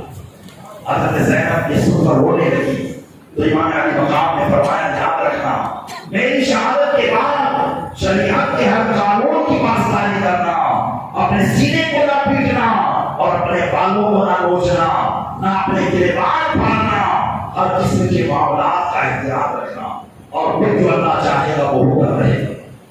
حضرت امام علی مقام نے رات اپنے خیمے میں گزاری. عشاء کی نماز پڑھ کر اپنے ساتھیوں کو ایک مرتبہ پھر کہا کہ تم میں سے جو جانا چاہے جا سکتا ہے، یہ یزیدی میرے خون کے پیاسے ہیں، یہ میرا خون بہا لیں گے تو یہ ٹھنڈے ہو جائیں گے، تم سب کیوں اپنی جان گواتے ہو. لیکن حضرت امام علی مقام کے ساتھیوں نے بڑھ چڑھ کر آپ کا تعاون کیا، سپورٹ کیا اور کہا کہ امام علی مقام ہم آپ کو تنہا چھوڑ کر نہیں جا سکتے. حضرت امام علی مقام نے ان کو دعائیں دی، ارشاد فرمایا کہ اللہ تعالیٰ تمہیں اس کی برکتیں عطا فرمائے اور اس کا بہتر صلہ عطا فرمائے. حضرت امام علی مقام رضی اللہ تعالیٰ عنہ آپ کے دیگر رفقا نے پوری رات 10ویں محرم کی پوری رات عبادت الہی میں گزاری. خوب پریشانیوں نے سجدے کے مزے لیے. جب صبح نمودار ہوئی، فجر کی اذان و اقامت کہی گئی، نماز ادا کی گئی. فجر کی نماز کے بعد جنگ کا نقاب بجا دیا گیا. یزیدی فوج جو بالکل ترو تازہ تھی ان پیاسے مسافرین کے سامنے پیلے مار رہی تھی. امام علی مقام بھی اپنی فوج کے پاس تشریف لائے جو چند افراد پر مشتمل تھی. سمدھتی کی اور اپنے لشکر کا علم حضرت عباس علمبردار کے دست مبارک میں کیا. حضرت امام علی مقام رضی اللہ تعالیٰ عنہ نے اپنے گھوڑے کو ایڑ لگائی اور سب سے پہلے میدان جنگ میں آئے. ایک مرتبہ اتمام حجت کے لیے کہ کہیں ایسا نہ ہو کہ یہ یزیدی کے قیامت کے دن اللہ کی بارگاہ میں بہانے سازی کرے اور کہے کہ ہمیں تو معلوم نہیں تھا کہ امام علی مقام کی ذات کیا ہے. اس لیے امام علی مقام اتمام حجت کے لیے سمجھانے کے لیے میدان میں آئے. ہم کو صلات کے بعد ارشاد فرمایا کہ اے لوگوں کیا تم مجھے جانتے ہو؟ جو جانتے ہیں وہ جانتے ہیں، لیکن جو جانتے نہیں وہ جانتے ہیں. کیا حضرت علی میرے والد گرامی نہیں ہے؟ کیا جعفر تیار میرے چچا نہیں ہیں؟ کیا عقیل حضرت عقیل میرے چچا نہیں ہیں؟ کیا حضرت عباس میرے والد کے چچا نہیں ہیں؟ کیا تم نہیں جانتے کہ میں تمہارے نبی جن کا تم کلمہ پڑھتے ہو ان کا نواسا ہوں، اور اب پوری روئے زمین پر میرے علاوہ کوئی بھی نبی کا نواسا موجود نہیں ہے؟ کیا تم میرے فضائل و مناقب کو نہیں جانتے ہو؟ حضرت امام علی مقام نے ایک زوردار تقریر فرمائی جس کی وجہ سے یزیدیوں کے دل دہل گئے۔ کچھ یزیدی آپ کی بات کا اثر دے کر اس بات کی طرف آ گئے کہ امام علی مقام کے ساتھ ہم جنگ نہیں کریں گے، لیکن جب ابن سعد نے دیکھا کہ ان کی تقریر کا اثر میری فوج پر ہو رہا ہے تو اس نے شور و غل شروع کر دیا اور کہا کہ حسین اپنی تقریر بند کرو اور جنگ کے لیے تیار ہو جاؤ۔ امام علی مقام فرماتے ہیں کہ میں اپنی جان بچانے کے لیے تقریر نہیں کر رہا تھا، میں تمہارے حجت کے لیے کر رہا تھا تاکہ تمہارے پاس قیامت کے دن کوئی بہانہ باقی نہ رہ جائے، اللہ کی بارگاہ میں تم بہانے سازی نہ کر سکو، بس میرا کام تھا، میں نے ختم کر دیا۔ امام علی مقام واپس تشریف لے آئے۔ حضرت امام علی مقام رضی اللہ عنہ جب اپنے لشکر کی طرف آئے، ابن سعد نے اپنی کمان پر چلا چڑھایا اور سب سے پہلا تیر امام علی مقام کے لشکر کی طرف پھیرا اور لوگوں سے کہا جمع ہو جاؤ اور ابن زیاد کو اس بات کی خبر دینا کہ حسین کے اوپر سب سے پہلا حملہ ابن سعد نے کیا تھا۔ حضرت عمر بن رواحی جو سب سے پہلے حضرت امام علی مقام کو روکنے کے لیے آئے تھے، یہ ابھی تک ابن سعد کی فوج میں تھے، یہ کب کام رہے تھے، تو ان کے قبیلے کے ایک آدمی نے کہا کہ عمر بن رواحی تم اتنے جوان مرد ہو کہ جب کوئی میرے قبیلے کے جوان مرد بہادر آدمی کا پتہ پوچھتا تھا تو میں تمہارا نام لیا کرتا تھا کہ عمر بن رواحی بڑے جوان مرد پہلوان ہیں، لیکن آج میں دیکھ رہا ہوں کہ ایک چھوٹی سی تسلی جس میں کمزور بوڑھے بچے جوان سب ہیں، ان سے تم کہاں رہے ہو؟ تو حضرت عمر بن رواحی نے کہا کہ اے شخص، یقیناً میری بہادری کے جوہر دنیا نے دیکھے ہیں، لیکن آج میں اس فوج کے سامنے اپنی بہادری کے جوہر نہیں دکھا سکتا، کیونکہ یہ دنیا کی لڑائی نہیں، یہ حقیقت میں جنت اور دوزخ کی لڑائی ہے، یہ جنتی اور دوزخ کی لڑائی ہے۔ چنانچہ حضرت عمر بن رواحی نے اپنے گھوڑے کو ایڑ لگائی اور ابن سعد کے پاس آئے اور پوچھا کہ ابن سعد کیا تو واقعی ناصر رسول سے جنگ کرے گا؟ تو ابن سعد نے کہا ہاں ایسی جنگ کروں گا جس میں دھڑوں کی بارش اور سروں کی بارش ہوگی۔ تو عمر بن رواحی نے کہا ابن سعد تیرا ستیہ ناس ہو، کیا تو اللہ کے محبوب صلی اللہ علیہ وسلم کے نواسے کے مراکب اور فضائل کو نہیں جانتا؟ تو ابن سعد نے کہا کہ بکواس نہ کر، ابھی مجھے حکومت کے حکم کی پابندی کرنا ہے۔ حضرت عمر بن رواحی نے دیکھا کہ ابن سعد دنیا کا کتا ہو چکا ہے اور اب اس پر آخرت کی بات کچھ اثر نہیں کر پائے گی۔ یہی بات ہوتی ہے پیارے اسلامی بھائیوں، جب دنیا دل میں اور دماغ میں سما جاتی ہے تو انسان چاہے کتنا ہی گناہ کرتا ہے اسے آخرت کی کوئی فکر نہیں ہوتی ہے۔ اللہ کی بارگاہ میں انسان کو ہمیشہ مراقب ہونا چاہیے کہ پروردگار عالم دنیا ہمارے دل میں ایسی نہ سما جائے کہ آخرت کا خیال ہی ہمارے دل سے نکل جائے۔ گناہ کے وقت آخرت کا خیال ہو جانا یہ اللہ عز و جل کی رحمت ہوا کرتی ہے، اور اللہ تعالیٰ اپنی اس رحمت سے اسی کو نوازتا ہے جو اللہ تبارک و تعالیٰ کا محبوب بندہ ہوا کرتا ہے۔ تو اگر گناہ کے وقت ہمیں اپنے آخرت کا خیال نہیں آتا تو پھر سوچ لینا کہ اللہ کی رحمت ہم سے ہٹ چکی ہے، اور اگر گناہ کرتے وقت ہمیں اپنے رب کا خیال آ جاتا ہے، گناہ کرتے وقت اگر آخرت کا خیال آ جاتا ہے تو سمجھ لینا کہ اللہ کی رحمت ہم پر ضائع ہو گئی ہے۔ حضرت عمر بن رواحی کے پاس آخرت کا خیال تھا، لیکن ساتھ عمرو بن سعد کے پاس وہ صحابی رسول کا لڑکا تھا، وہ صحابی رسول کا لڑکا تھا، لیکن اس کے باوجود اس کا دل آخرت کے خیال سے خالی تھا۔ تو حضرت عمر بن رواحی نے کہا اے ابن سعد سن لے، اب میں تیرے ساتھ ایک لمحہ کے لیے نہیں رہوں گا اور میں امام علی مقام کے ساتھ ہو جاؤں گا۔ یہ کہنے کے بعد عمر بن رواحی نے اپنے گھوڑے کو ایڑ لگائی اور سیدھے امام علی مقام کے خیمے میں پہنچ گئے، اور حضرت امام علی مقام کے کے قدموں پر اپنا سر رکھ دیا اور عرض کرنے لگے حضور اگر مجھے معلوم ہوتا کہ یہ لوگ آپ سے لڑیں گے تو میں کبھی بھی آپ کے راستے کو نہ روکتا. میں تو یہ سوچتا تھا کہ کچھ باتیں ہونے کے بعد صلح ہو جائے گی. مجھے کیا معلوم تھا کہ یہ لوگ آپ کے خون کے پیاسے ہیں, آپ مجھے معاف فرما دیں. حضرت حر بن رواحی سے امام علی مقام نے فرمایا اللہ تمہیں معاف کرے, گھوڑے سے نیچے اتر آؤ. تو حضرت حر بن رواحی نے کہا قسم خدا کی اب زندہ میں اس گھوڑے سے نیچے نہیں اتروں گا, اب تو آپ کے نام پر شہادت کا جام پی کر ہی اس گھوڑے سے مجھے نیچے آنا. چنانچہ حضرت حر بن رواحی اپنے گھوڑے پر سوار رہے. اب لڑائی کا آغاز ہوا ہے.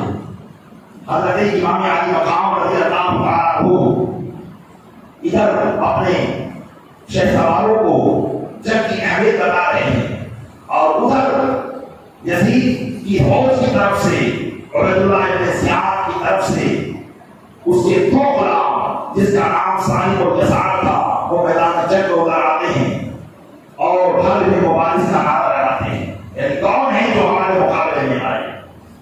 تو حضرت زہیر بن قین سب سے پہلے جو امام علی مقام کو راستے میں ملے تھے وہ آتے ہیں اور ایک لمح میں صالح اور جسار کا کام تمام کرتے چلے آتے ہیں. اس طریقے سے جب ہوتی رہتی ہے. پہلے تو کئی ایک یزیدیوں کو یہ مار کراتے ہیں لیکن پھر دلائی الہی سے شہید ہو جاتے ہیں. حضرت حر بن رواحی بھی شہید ہو جاتے ہیں. حضرت امام علی مقام رضی اللہ تعالیٰ عنہ کی کرامتوں کا ظہور بھی کربلا کے میدان میں ہوا تاکہ کوئی حضرت امام علی مقام کو مجبور و محتاج نہ سمجھے. حضرت امام علی مقام میدان جنگ میں تشریف فرما تھے. ایک یزیدی آ کر کہتا ہے اے حسین دیکھو یہ دریائے فرات کے ساتھ جوش مار رہا ہے لیکن قسم خدا کی ہم ایک قطرہ بھی تمہیں پینے نہیں دیں گے. حضرت امام علی مقام نے فرمایا تو مجھے اس قسم کی باتیں کرتا ہے. آپ نے فوراً اللہ کی بارگاہ میں ہاتھ اٹھائے اور اللہ کی بارگاہ میں عرض کیا کہ مولا اسے پیاسا مار. تھوڑی ہی دیر میں اسے حاجت ہوئی اور وہ حاجت کرنے کے لیے اپنے گھوڑے سے اتر کر ایک دور جگہ پر گیا.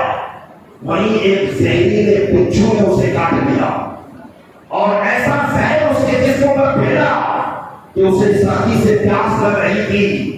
لوگ پانی بھر کر اس کے منہ کے قریب آتے لیکن وہ پانی نہیں پی پاتا اور اس کے عالم میں تڑپ تڑپ کر مر گیا. ایسے ہی ایک شخص یزید کی فوج سے نکلا اور امام علی مقام کو تانا دینے لگا. حضرت امام علی مقام نے اپنے لشکر کی حفاظت کے لیے اپنے خیمے کی حفاظت کے لیے پیچھے کی طرف آگ لگا رکھی تھی. تو اس نے کہا کہ اے حسین تم نے جہنم کی آگ سے پہلے ہی دنیا کی آگ اپنے لیے جلا لی ہے. یہ بات تو حضرت امام علی مقام کے دل پر گہرا اثر کر گئی. آپ نے اللہ کی بارگاہ میں عرض کیا مولا جیسا اس نے کہا ہے ویسا ہی اس کو عطا فرما دے. تھوڑی ہی دیر میں اس کا گھوڑا بچھا اور اچھلا. گھوڑے کے اچھلنے کی وجہ سے یہ شخص گھوڑے کی سیٹ سے نیچے آیا. اس کا پیر گھوڑے کی رکاب میں پھنسا اور گھوڑا دوڑتا ہوا اسے لے گیا اور اس خیمے کے پیچھے چلنے والی آگ میں اس کو پھینک آیا. حضرت امام علی مقام کو اپنی کرامتوں کا بھی ظہور مان دیا دینا. باقی یہ بات باقی جو آج یزیدیت کا نعرہ لگا رہے ہیں, یزیدیت کو رحمت اللہ علیہ کہہ رہے ہیں, اس کے رحمت اللہ علیہ کہنے پر دلیل تلاش کر رہے ہیں معاذ اللہ رب العالمین, تاکہ یہ بات باقی کر یہ نہ کہیں کہ امام علی مقام تو بہت مجبور ہو چکے تھے, وہ تو اپنے خیمے کے اندر ایک گلاس پانی بھی نہیں لا سکتے تھے, پھر وہ تمہاری کیسے مشکل کشائی و حالت روائی کر سکتے. حضرت امام علی مقام کو دکھا دینا تھا کہ دنیاوی طاقتیں اللہ تبارک و تعالیٰ نے امام علی مقام کے دست حق میں دے رکھی تھی. اگر وہ چاہتے تو سارے کے سارے فرات کو اپنے خیمے میں بلا لیتے, لیکن یہ امتحان تھا, اس امتحان نے امام علی مقام کو کامیاب ہونا تھا. جب تک غیر ہاشمی یعنی خاندان ہاشمی کے علاوہ جتنے بھی آپ کے شہ سوار تھے, جب تک وہ رہے کسی بھی ہاشمی خاندان کے فرزند کو انہوں نے جانے نہ دیا. اور جب یہ سارے شہید ہو گئے تو اب ہاشمی خاندان کے فرزندان حق پاک نے امام علی مقام کا ساتھ دیا. سب سے پہلے حضرت علی کے بیٹے حضرت عباس کے بھائی حضرت عبداللہ بن علی اور دیگر ان کے بھائی میدان جنگ میں اترے اور دشمن کے فوج کے کشتے کی پشتے لگا کر مار گرایا اور پھر خود حضرت امام علی مقام کے نام پر شہید ہو گئے. جب تمام خاندان ہاشمی کے لوگ بھی شہید کیے جا چکے تو اب صرف حضرت قاسم، حضرت علی اکبر اور حضرت امام زین العابدین اور امام علی مقام باقی رہ گئے اور حضرت عباس رضی. جب تمام لوگ شہید ہو گئے تو حضرت امام علی مقام چاہ رہے تھے کہ میں خود جنگ لڑنے کے لیے جاؤں. اسے میں کیا دیکھتے ہیں کہ حضرت قاسم جو حضرت امام حسن کے صاحبزادے اور آپ کی صاحبزادی ہے حضرت امام حسین کی صاحبزادی حضرت سمیہ کی نسبت یعنی منگنی ان سے ہو چکی ہے. حضرت قاسم سے بعض لوگ بیان کرتے ہیں کہ وہ شادی ہو چکی تھی، لیکن حضرت سکینہ کی شادی حضرت قاسم سے نہیں ہوئی تھی، صرف سرائی ہوئی تھی. حضرت قاسم جو حضرت امام حسن کے صاحبزادے تھے ان کی عمر شریف 19 سال تھی. چنانچہ حضرت قاسم رضی اللہ عنہ امام علی مقام کی بارگاہ میں تلوار لیے کھڑے ہیں اور اپنے چچا جان سے اجازت مانگ رہے ہیں. امام علی مقام ارشاد فرماتے ہیں بیٹا اس بات کی اجازت مانگ رہے ہو، کیا اس بات کی تم اجازت مانگ رہے ہو کہ تمہارا لاشا کچھ دیر کے بعد میرے سامنے چلتا ہوا نظر آئے گا؟ میں نے اپنے اتنے بھائی کھو دیے اور مجھے جانے دو، میرا موقع ہے. حضرت قاسم بن حسن نے کہا چچا جان اگر میرے ہوتے ہوئے آپ شہید کر دیے جائیں تو پھر میں اپنے ابا جان کی اس معاملات سے کیسے بچ سکوں گا؟ لہٰذا آپ مجھے اجازت عطا فرمائیں. حضرت امام قاسم کو حضرت امام علی مقام نے اجازت دی. حضرت امام قاسم رضی اللہ عنہ وہ میدان جنگ میں تشریف لاتے ہیں. امام قاسم جب میدان جنگ میں تشریف لائے دشمن کے سپاہیوں کا بیان ہے، تاریخ طبری نقل کرتے ہیں کہ جب امام قاسم میدان جنگ میں تشریف لائے تو ایسا محسوس ہوتا تھا جیسے چاند کا ٹکڑا زمین پر آیا ہو. چہرے اوپر سے ایسی شماعت امام قاسم کی تھی. آپ نے فرمایا ہر موالس کون ہے جو میرا مقابلہ کرے؟ 19 سالہ نوجوان حضرت امام قاسم رضی اللہ عنہ ہیں.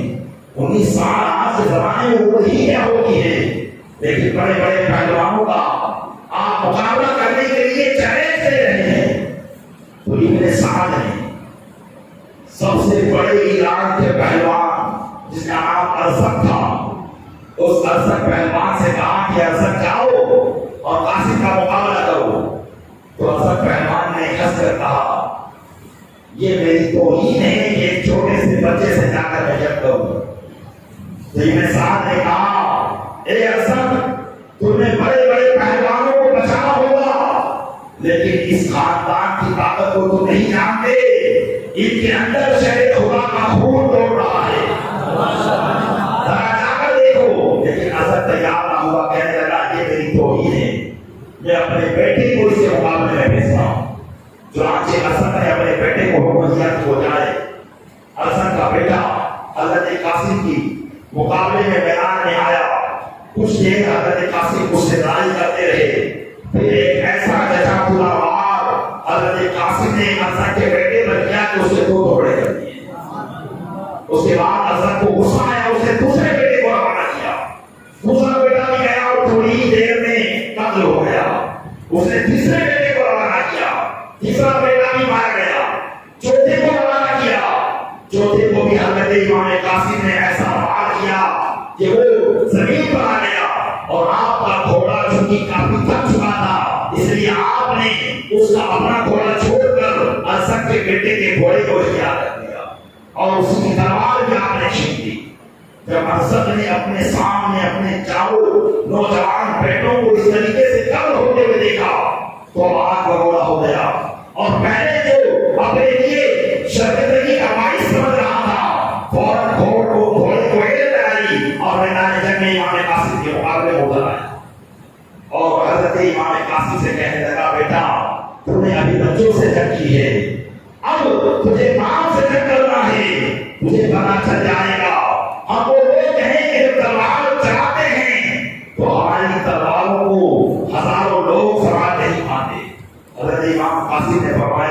یہ ارسد پہلوان یہ تیری ڈیندے کسی اور کو مارنا، اب وہ خاندان والے ہیں کہ ہماری ایک تلوار سے دو تلواروں پر بھاری ہو جایا کرتی ہے۔ حضرت امام علی مقام رضی اللہ عنہ تھوڑی دیر تک اس سے لڑتے رہے، ارسد آپ پر وار کرتا رہا، آپ بچاتے رہے۔ اتنے میں ارسد پہلوان نے تلوار کو پہچان لیا اور کہا کہ یہ تو میری بیٹی کی تلوار ہے۔ تو کہنے لگے حضرت امام قاسم ہاں تیرا بیٹا اسی لیے لے کر گیا ہے کہ اسی تلوار سے میرے باپ کو بھی مارنا۔ اس بات کو سن کر ارسد کا غصہ آگے سے باہر ہو گیا اور وہ توڑ کر آپ پر حملہ ہونے لگا۔ تو حضرت امام قاسم نے جب کا ایک مقولہ ہے اللہ کو خدا کن کہ لڑائی دھوکہ ہے، یہاں لڑائی میں دھوکہ بھی جائز ہے کہ اگر ایک سپاہی دوسرے سپاہی کو اگر دھوکہ دے کر مارنا چاہے تو مار سکتا ہے۔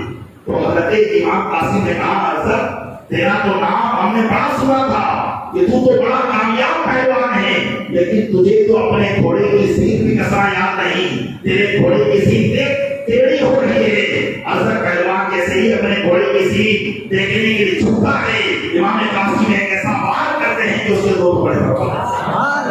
حضرت امام قاسم رضی اللہ عنہ اپنا گھوڑا توڑا کر امام علی مقام کی ماتا میں آتے ہیں، عرض کرتے ہیں چچا جان تھوڑا سا پانی پلا دیجیے، اگر تھوڑا سا پانی ہمیں مل جائے گا تو ان یزیدیوں کو ابھی ہم موت کے گھاٹ اتار دیں گے۔ حضرت امام کے خیمے میں پانی کہاں تھا جو آپ پانی پلاتے؟ آپ نے فرمایا بیٹا صبر کرو، اللہ تبارک و تعالی جامع کوثر پر تمہارے لیے اللہ نے پانی کو تیار کر رکھا ہے۔ حضرت امام قاسم رضی اللہ عنہ پھر سے آئے اور میدان جنگ میں پھر سے اپنا مقابل مارا، لیکن اب کسی کی ہمت نہیں ہوتی تھی کیونکہ ارسد اور اس کے 4 بیٹوں کے حالات وہ لوگ دیکھ چکے تھے، اس لیے کسی میں ہمت نہیں ہوتی تھی کہ حضرت امام قاسم کے مقابلے میں طرح آ جائے۔ جب حضرت امام قاسم نے دیکھا کہ کوئی مقابلے کے لیے نہیں آ رہا ہے تو آپ خود میدان میں یزیدی فوج میں گھس گئے اور جس طرف آپ گھسے اس طرف لاش کے ڈھیر کے ڈھیر آنے لگا، چاروں طرف پار کرتے رہے۔ ابن سعد چلا اٹھا اور کہنے لگا کہ اگر اسی طریقے سے تم لڑتے رہو گے تو سب کے سب مارے جاؤ گے، لہٰذا ان کو چاروں طرف سے گھیر کر ان پر تیروں کی بوچھار کر دو۔ چنانچہ ایک روبہ صفت یزیدیوں نے حضرت امام قاسم پر تیروں کی بوچھار کر دی، تیریں آپ کے جسم میں پیوست ہونے لگی، پیشانی میں پیوست ہونے لگی، کئی زخم آپ کو لگنے لگے، اس زخم کی وجہ سے آپ نڈھال ہو گئے، گھوڑے سے نیچے تشریف لے آئے، یہاں تک کہ خبیث آگے بڑھا اور اس نے آپ کے جسم پر ایک ایسا وار کیا جس پر آپ نے زور سے نعرہ لگایا، یا عمار العطش، اے چچا جان مجھے پیاس لگی ہے، اندر کے لیے مجھے حاصل کر لیجیے۔ حضرت امام علی مقام دوڑتے ہوئے اپنے بھتیجے حضرت قاسم کے پاس آئے اور فوراً ان کا سر اپنی کوٹ میں لیا۔ حضرت قاسم نے اپنی آنکھوں کو کھول کر اپنے چچا جان کا دیدار کیا اور کہا چچا جان میں نے آپ کے نام پر اپنی جان کو قربان کر دیا، اور یہ کہنے کے بعد امام قاسم ہمیشہ کے لیے اپنی آنکھوں کو بند کر کے آرام فرما ہوتے۔ حضرت حضرت امام قاسم کا لاشا اٹھا کر حضرت امام علی مقام اپنے خیمے میں لے گئے، جہاں اور لاشیں لگی ہوئی تھی وہیں امام قاسم کے لاشے کو بھی لٹا دیا گیا۔ پھر حضرت امام علی مقام چاہتے تھے کہ اب میں جاؤں دیکھنے میں کیا دیکھتے ہیں کہ حضرت عباس علمبردار مشیطہ لیے کھڑے ہوئے ہیں اور کہہ رہے ہیں بھائی جان اب تو چھوٹے بچوں کی پیاس مجھے دیکھی نہیں جاتی، میں یہ مشیطہ لے کر جاتا ہوں، ہو سکتا ہے کہ یزیدی چھوٹے بچے کو پانی پلا دے۔ حضرت عباس علمبردار اس مشیطے کو لے کر نکلے اور گھوڑے پر بیٹھے اور دریائے فرات کی طرف آپ نے اپنے گھوڑے کو ایڑ لگائی، گھوڑا دوڑتا ہوا دریائے فرات کی طرف جانے لگا۔ یزیدی لشکریوں نے جب گھوڑے کو دریائے فرات کی طرف دیکھا تو ابن سعد چلایا اور کہنے لگا قسم خدا کی اگر پانی خیمے میں پہنچ گیا تو یاد رکھنا تم میں سے کوئی ایک بھی باقی نہیں رہے گا، جیسا بھی ہو ان کو پانی نہ پہنچنے دیا جائے۔ حضرت عباس پر چاروں طرف سے حملہ کر دیا، لیکن حضرت عباس ایک ہاتھ میں مشیطہ پکڑ کر دوسرے ہاتھ سے تلوار چلاتے ہوئے آپ آخرکار فرات تک پہنچ ہی گئے۔ فرات سے آپ نے فوراً مشیطہ بھرا پانی پینے کی کوشش کی، لیکن یاد آیا کہ میں پانی پی چکا ہوں، پی لوں گا، اور اگر خاندان محبت کے لوگ پیاسے رہ جائیں گے تو میں کیا جواب دوں گا؟ پانی کے چلو کو واپس پھینک دیا، اور پھر ایک بازو میں آپ نے مشکیزے کو تھاما اور اسی ہاتھ سے رکاب تھامی اور ایک ہاتھ سے تلوار چلاتے ہوئے آپ جو ہے میدان کی طرف آنے لگے کہ یزیدیوں نے آپ کو گھیر لیا۔ ایک شخص نے آپ پر ایسا وار کیا کہ وہ تیر سیدھا آپ کے ہاتھ پر آ کے لگا، جس کی وجہ سے آپ کا بازو الگ ہو گیا۔ آپ نے جس ہاتھ میں مشکیزہ تھا وہی ہاتھ آپ کا کٹ گیا۔ آپ نے فوراً اس کو دوسرے ہاتھ میں لے لیا، اسی ہاتھ سے تلوار چلاتے رہے یہاں تک کہ اس بازو کو بھی کاٹ دیا گیا۔ حضرت عباس نے اس مشکیزے کو اپنے منہ سے دبا لیا، منہ سے پکڑتے ہوئے لانے لگے کہ اچانک ایک خبیث نے ایسا تیر چلایا کہ مشکیزے کو چیرتا ہوا آپ کے سینے میں پیوست کر گیا، اور آپ زمین پر تشریف لے آئے اور آواز لگانے لگے، یا خواہ ادرکنی، اے میرے بھائی مجھے حاصل کر دیجئے۔ چنانچہ حضرت امام علی مقام نے جب حضرت عباس کی آواز سنی، فوراً توڑتے ہوئے حضرت عباس کے لاشے کے پاس آئے اور کہنے لگے، الان کثرت سہی، اب تو میری پیٹ بھی ٹوٹ چکی ہے۔ اے عباس تم ہی تو میرے علم بردار تھے، اب تم ہی جا چکے ہو، اب میرے لشکر کا علم کون اٹھائے گا؟ خاندان محبت کی، اہل بیت کی خواتین کا کون محروم ہوگا؟ حضرت امام علی مقام روتی آنکھوں سے اپنے بھائی کے لاشے کو اٹھا کر بھی خیمے میں لے آتے ہیں اور شہداء کے لاشوں کے پاس ان کی لاش کو بھی رکھ دیتے ہیں۔ حضرت امام علی مقام رضی اللہ تعالیٰ عنہ اب چاہتے تھے کہ خود جائیں، لیکن کیا دیکھتے ہیں کہ ان کے بڑے بیٹے حضرت علی اکبر رضی اللہ تعالیٰ عنہ بھی لڑنے کے لیے تیار ہیں۔ حضرت امام حسین نے فرمایا کہ بیٹا اب تم تو نہ جاؤ، لیکن حضرت علی اکبر بھی اصرار کرنے لگے۔ آخرکار حضرت امام علی مقام نے ان کو اجازت دی، گھر پر لے کر آئے، خیمے میں لے کر آئے، ایک بہترین امامہ ان کے سر پر سے بہتر کیا اور ذوالفقار حیدری آپ کو عطا فرمائی اور آپ کو میدان میں جانے کی اجازت دی۔ حضرت علی اکبر رضی اللہ تعالیٰ عنہ بہو ہم شبیہ رسول اللہ تھے، رسول اللہ صلی اللہ علیہ وسلم کے مشابہ تھے۔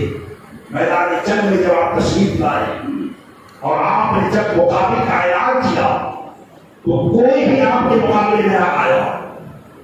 جب حضرت علی اکبر نے دیکھا کہ کوئی ہمارا مقابلہ کرنے کے لیے تیار نہیں ہے تو پھر آپ خود سے فوج میں گھسے اور کئیوں کو مار گرایا۔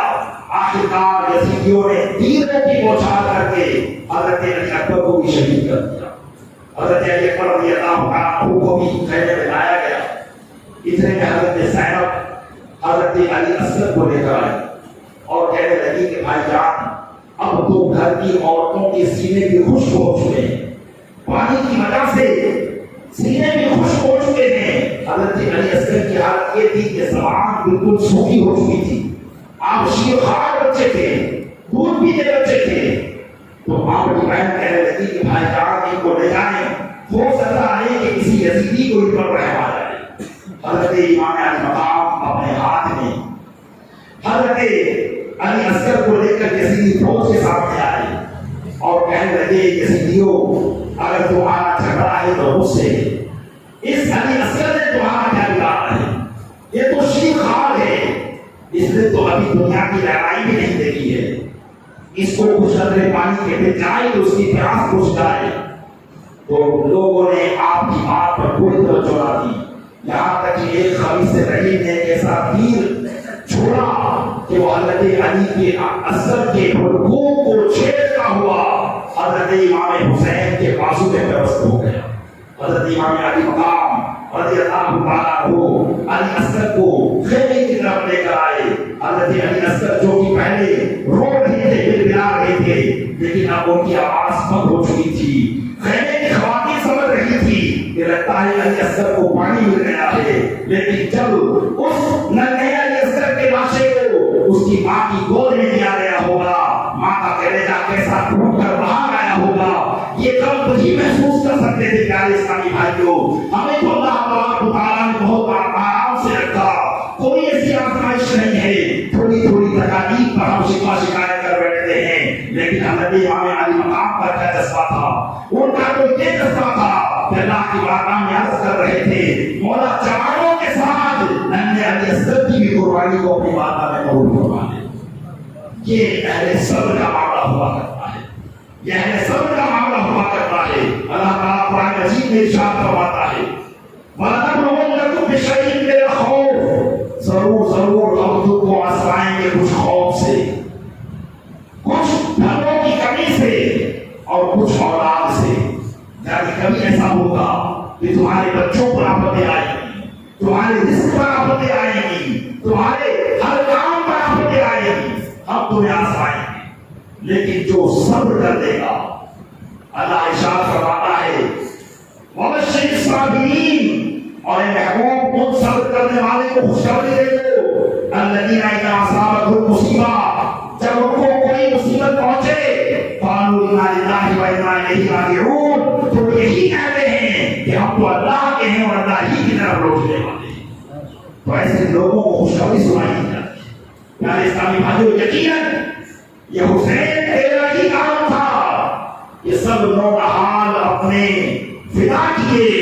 یقیناً امام علی مقام کے علاوہ اگر کوئی رستم پہلوان بھی ہوتا تو وہ اس کے اندر صبر نہ کر پاتا اور اس کا صبر باہر آ جاتا اور وہ یزید کے ہاتھ پر بیعت کر دیتا.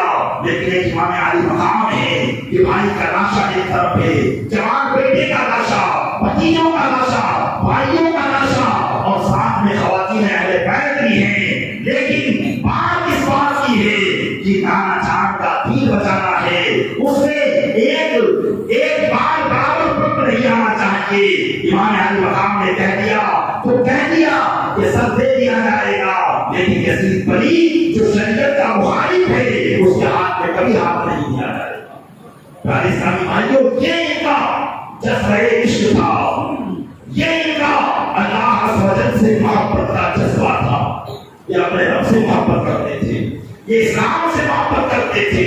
ہمارے صرف دعوے ہیں, ہم صرف دعویٰ کرتے ہیں, لیکن ذرا سی مصیبتوں میں ہم اپنے رب کی ناشکری کر بیٹھتے ہیں, ذرا سے آرام میں ہم گناہوں کے کام کر بیٹھتے ہیں. لیکن یہ ہے پہلے کام تھے کہ جنہوں نے صبر کا سبق کربلا کے میدان میں دے کر یہ بات قیامت تک کے ثابت کر دی کہ یقیناً اگر صابرین کا کوئی دفتر ہے تو وہ اہل بیت کا دفتر ہے جس میں اہل بیت کے نام لکھے جاتے ہیں, اور دوسرے جو صبر کا دعویٰ کرتے ہیں وہ صرف ایک دعویٰ ہی ہوا کرتا ہے, حقیقت اس کی کچھ نہیں ہوا کرتی.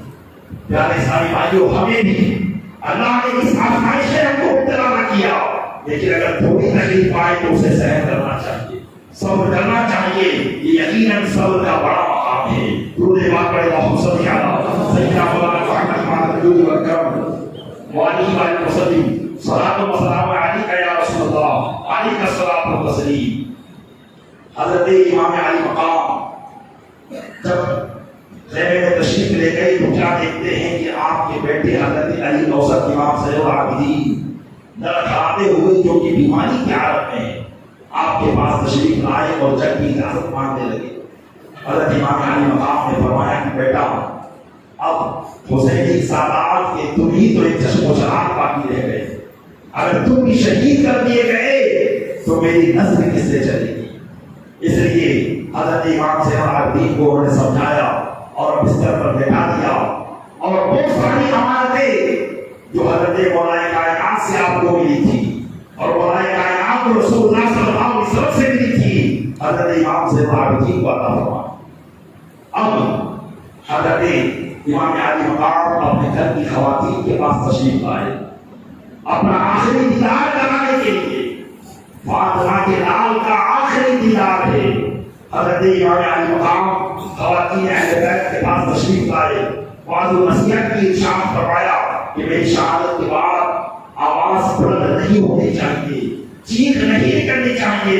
یہ کہنے کے بعد ان تمام کو خاموش کر کے حضرت امام علی مقام نے اپنا ایک خاص صندوق کھولا, اس میں سے حضرت مولا کائنات کا جھبہ مبارکہ نکالا, اس کو زیر تر کیا, اپنے نانا جان کا امامہ مبارک اپنے سر پر لگایا اور اپنے والد گرامی کی تلوار ذوالفقار حیدری کو حامل کیا اور گھر والوں کو وصیت اور نصیحت کرتے ہوئے میدان کارزار کی طرف تشریف لائے۔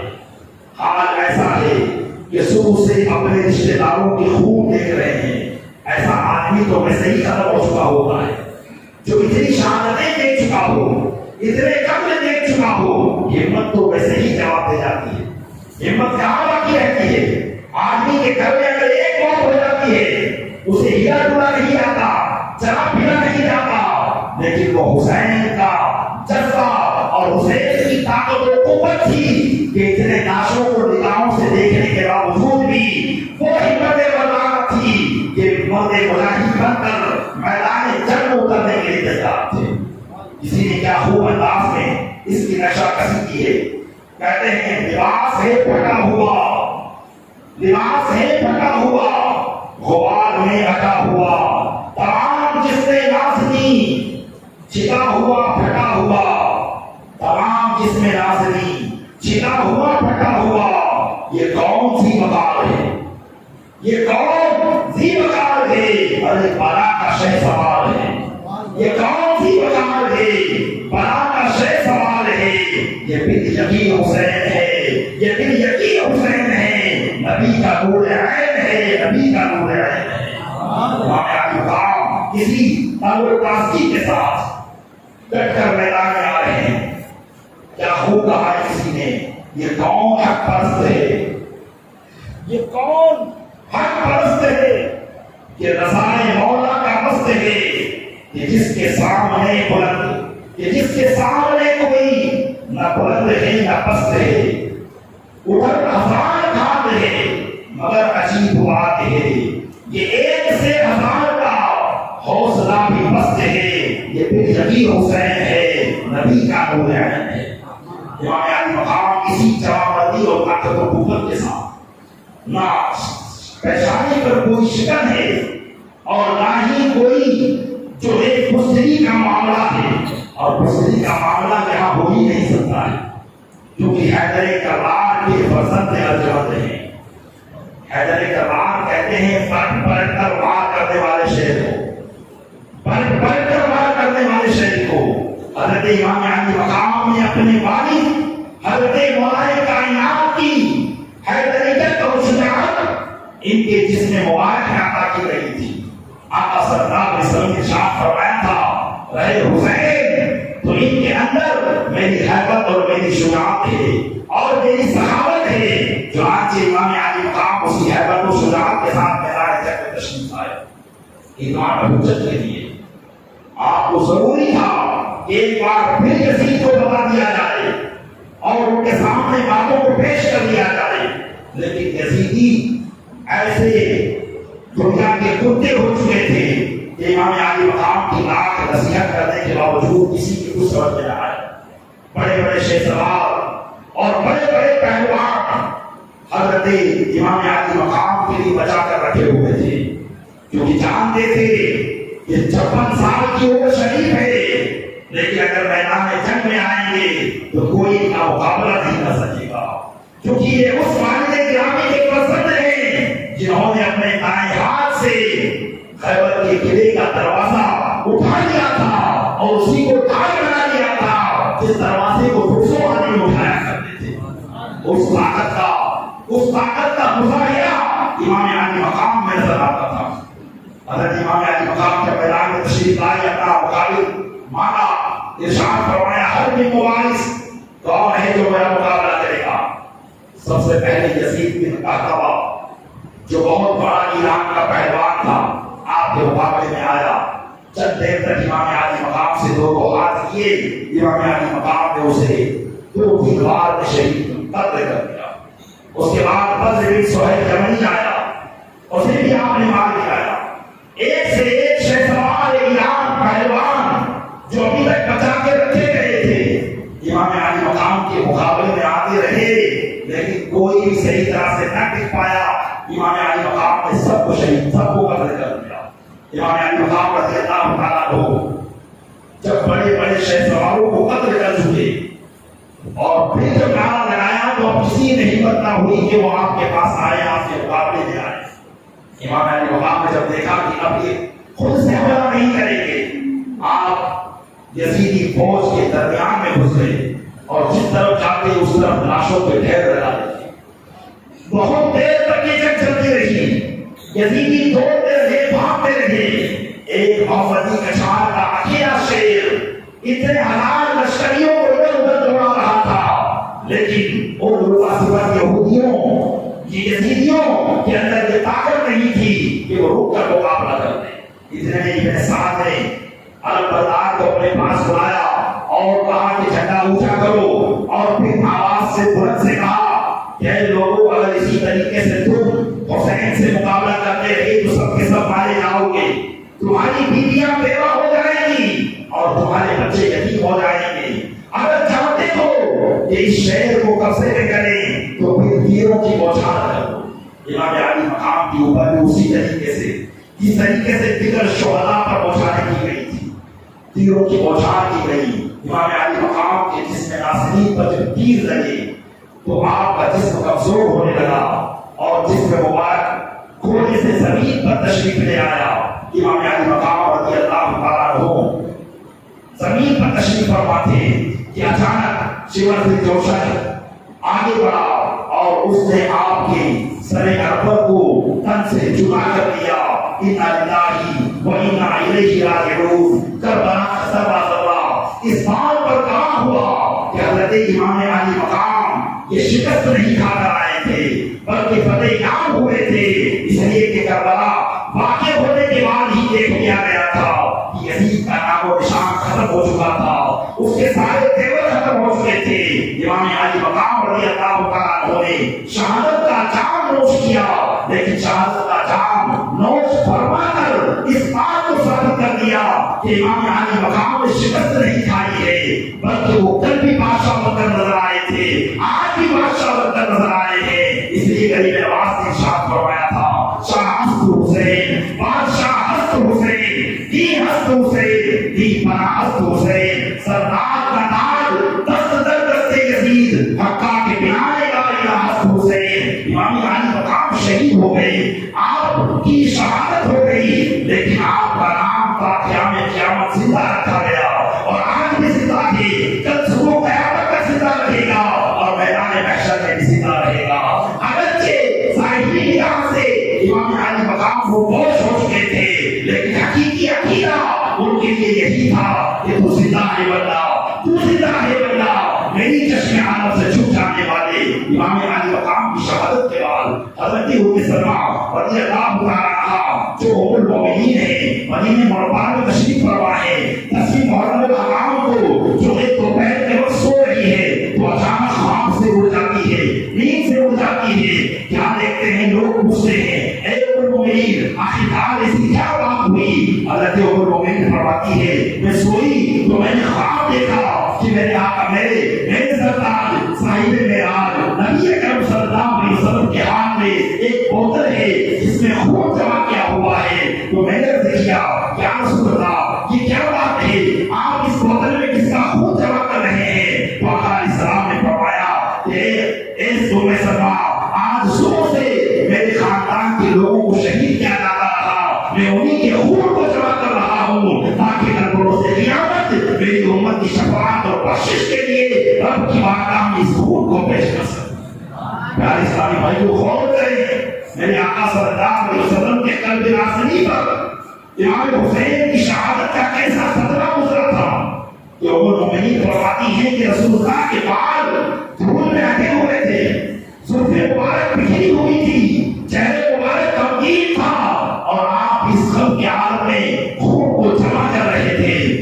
وہ یزیدی جو آج بھی یزیدیت کا ترانہ گا رہے ہیں اور ان کا کلمہ پڑھ کر ان کو رحمت اللہ علیہ کہہ رہے ہیں، پیارے اسلامی بھائیو غور کریں کہ وہ کس قدر لعنت کے مستحق ہیں جو آج بھی یزیدیت کو رحمت اللہ علیہ کہنے میں لگے ہوئے ہیں، اور ہم مسلمان ہو کر ان کا سپورٹ کر رہے ہیں، ان کو اپنے ساتھ میں رکھ رہے ہیں۔ یہ اور کوئی جماعت نہیں، یہ وہ جماعت ہے جسے تبلیغی جماعت دیوبندی اہل حدیث کے نام سے یاد کیا جاتا ہے۔ یہ وہ جماعت ہے جو آدمی یزید کو امیر المؤمنین کہتی ہے، آدمی یزید کو رحمت اللہ علیہ کہتی ہے، اور آدمی یزید کو جنتی سمجھا کرتی ہے۔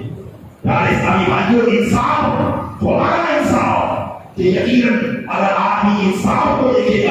تو اسی بات کو کہے گا کہ جس غم نے رسول اللہ کو غمگین کر دیا، کیا اس غم کا دینے والا کبھی اللہ کی بارگاہ میں سرخرو ہو سکتا ہے، کامیاب ہو سکتا ہے؟ جس کے دل میں اتنی بھی محبت اگر اللہ کے رسول کی ہوگی تو وہ کبھی بھی اس بات کو قبول نہیں کرے گا۔ بس ہمیں چاہیے کہ ہم امام علی مقام کے نقش قدم پر چلیں اور ان کے دشمنوں سے دور رہنے کی کوشش کریں۔ یقیناً ان کے دشمن کچھ ان کی محبت کا بھی ہمارے سامنے دعویٰ کر رہے ہیں اور ان کے دشمن ان کی عداوت کا بھی دعویٰ سامنے کر رہے ہیں۔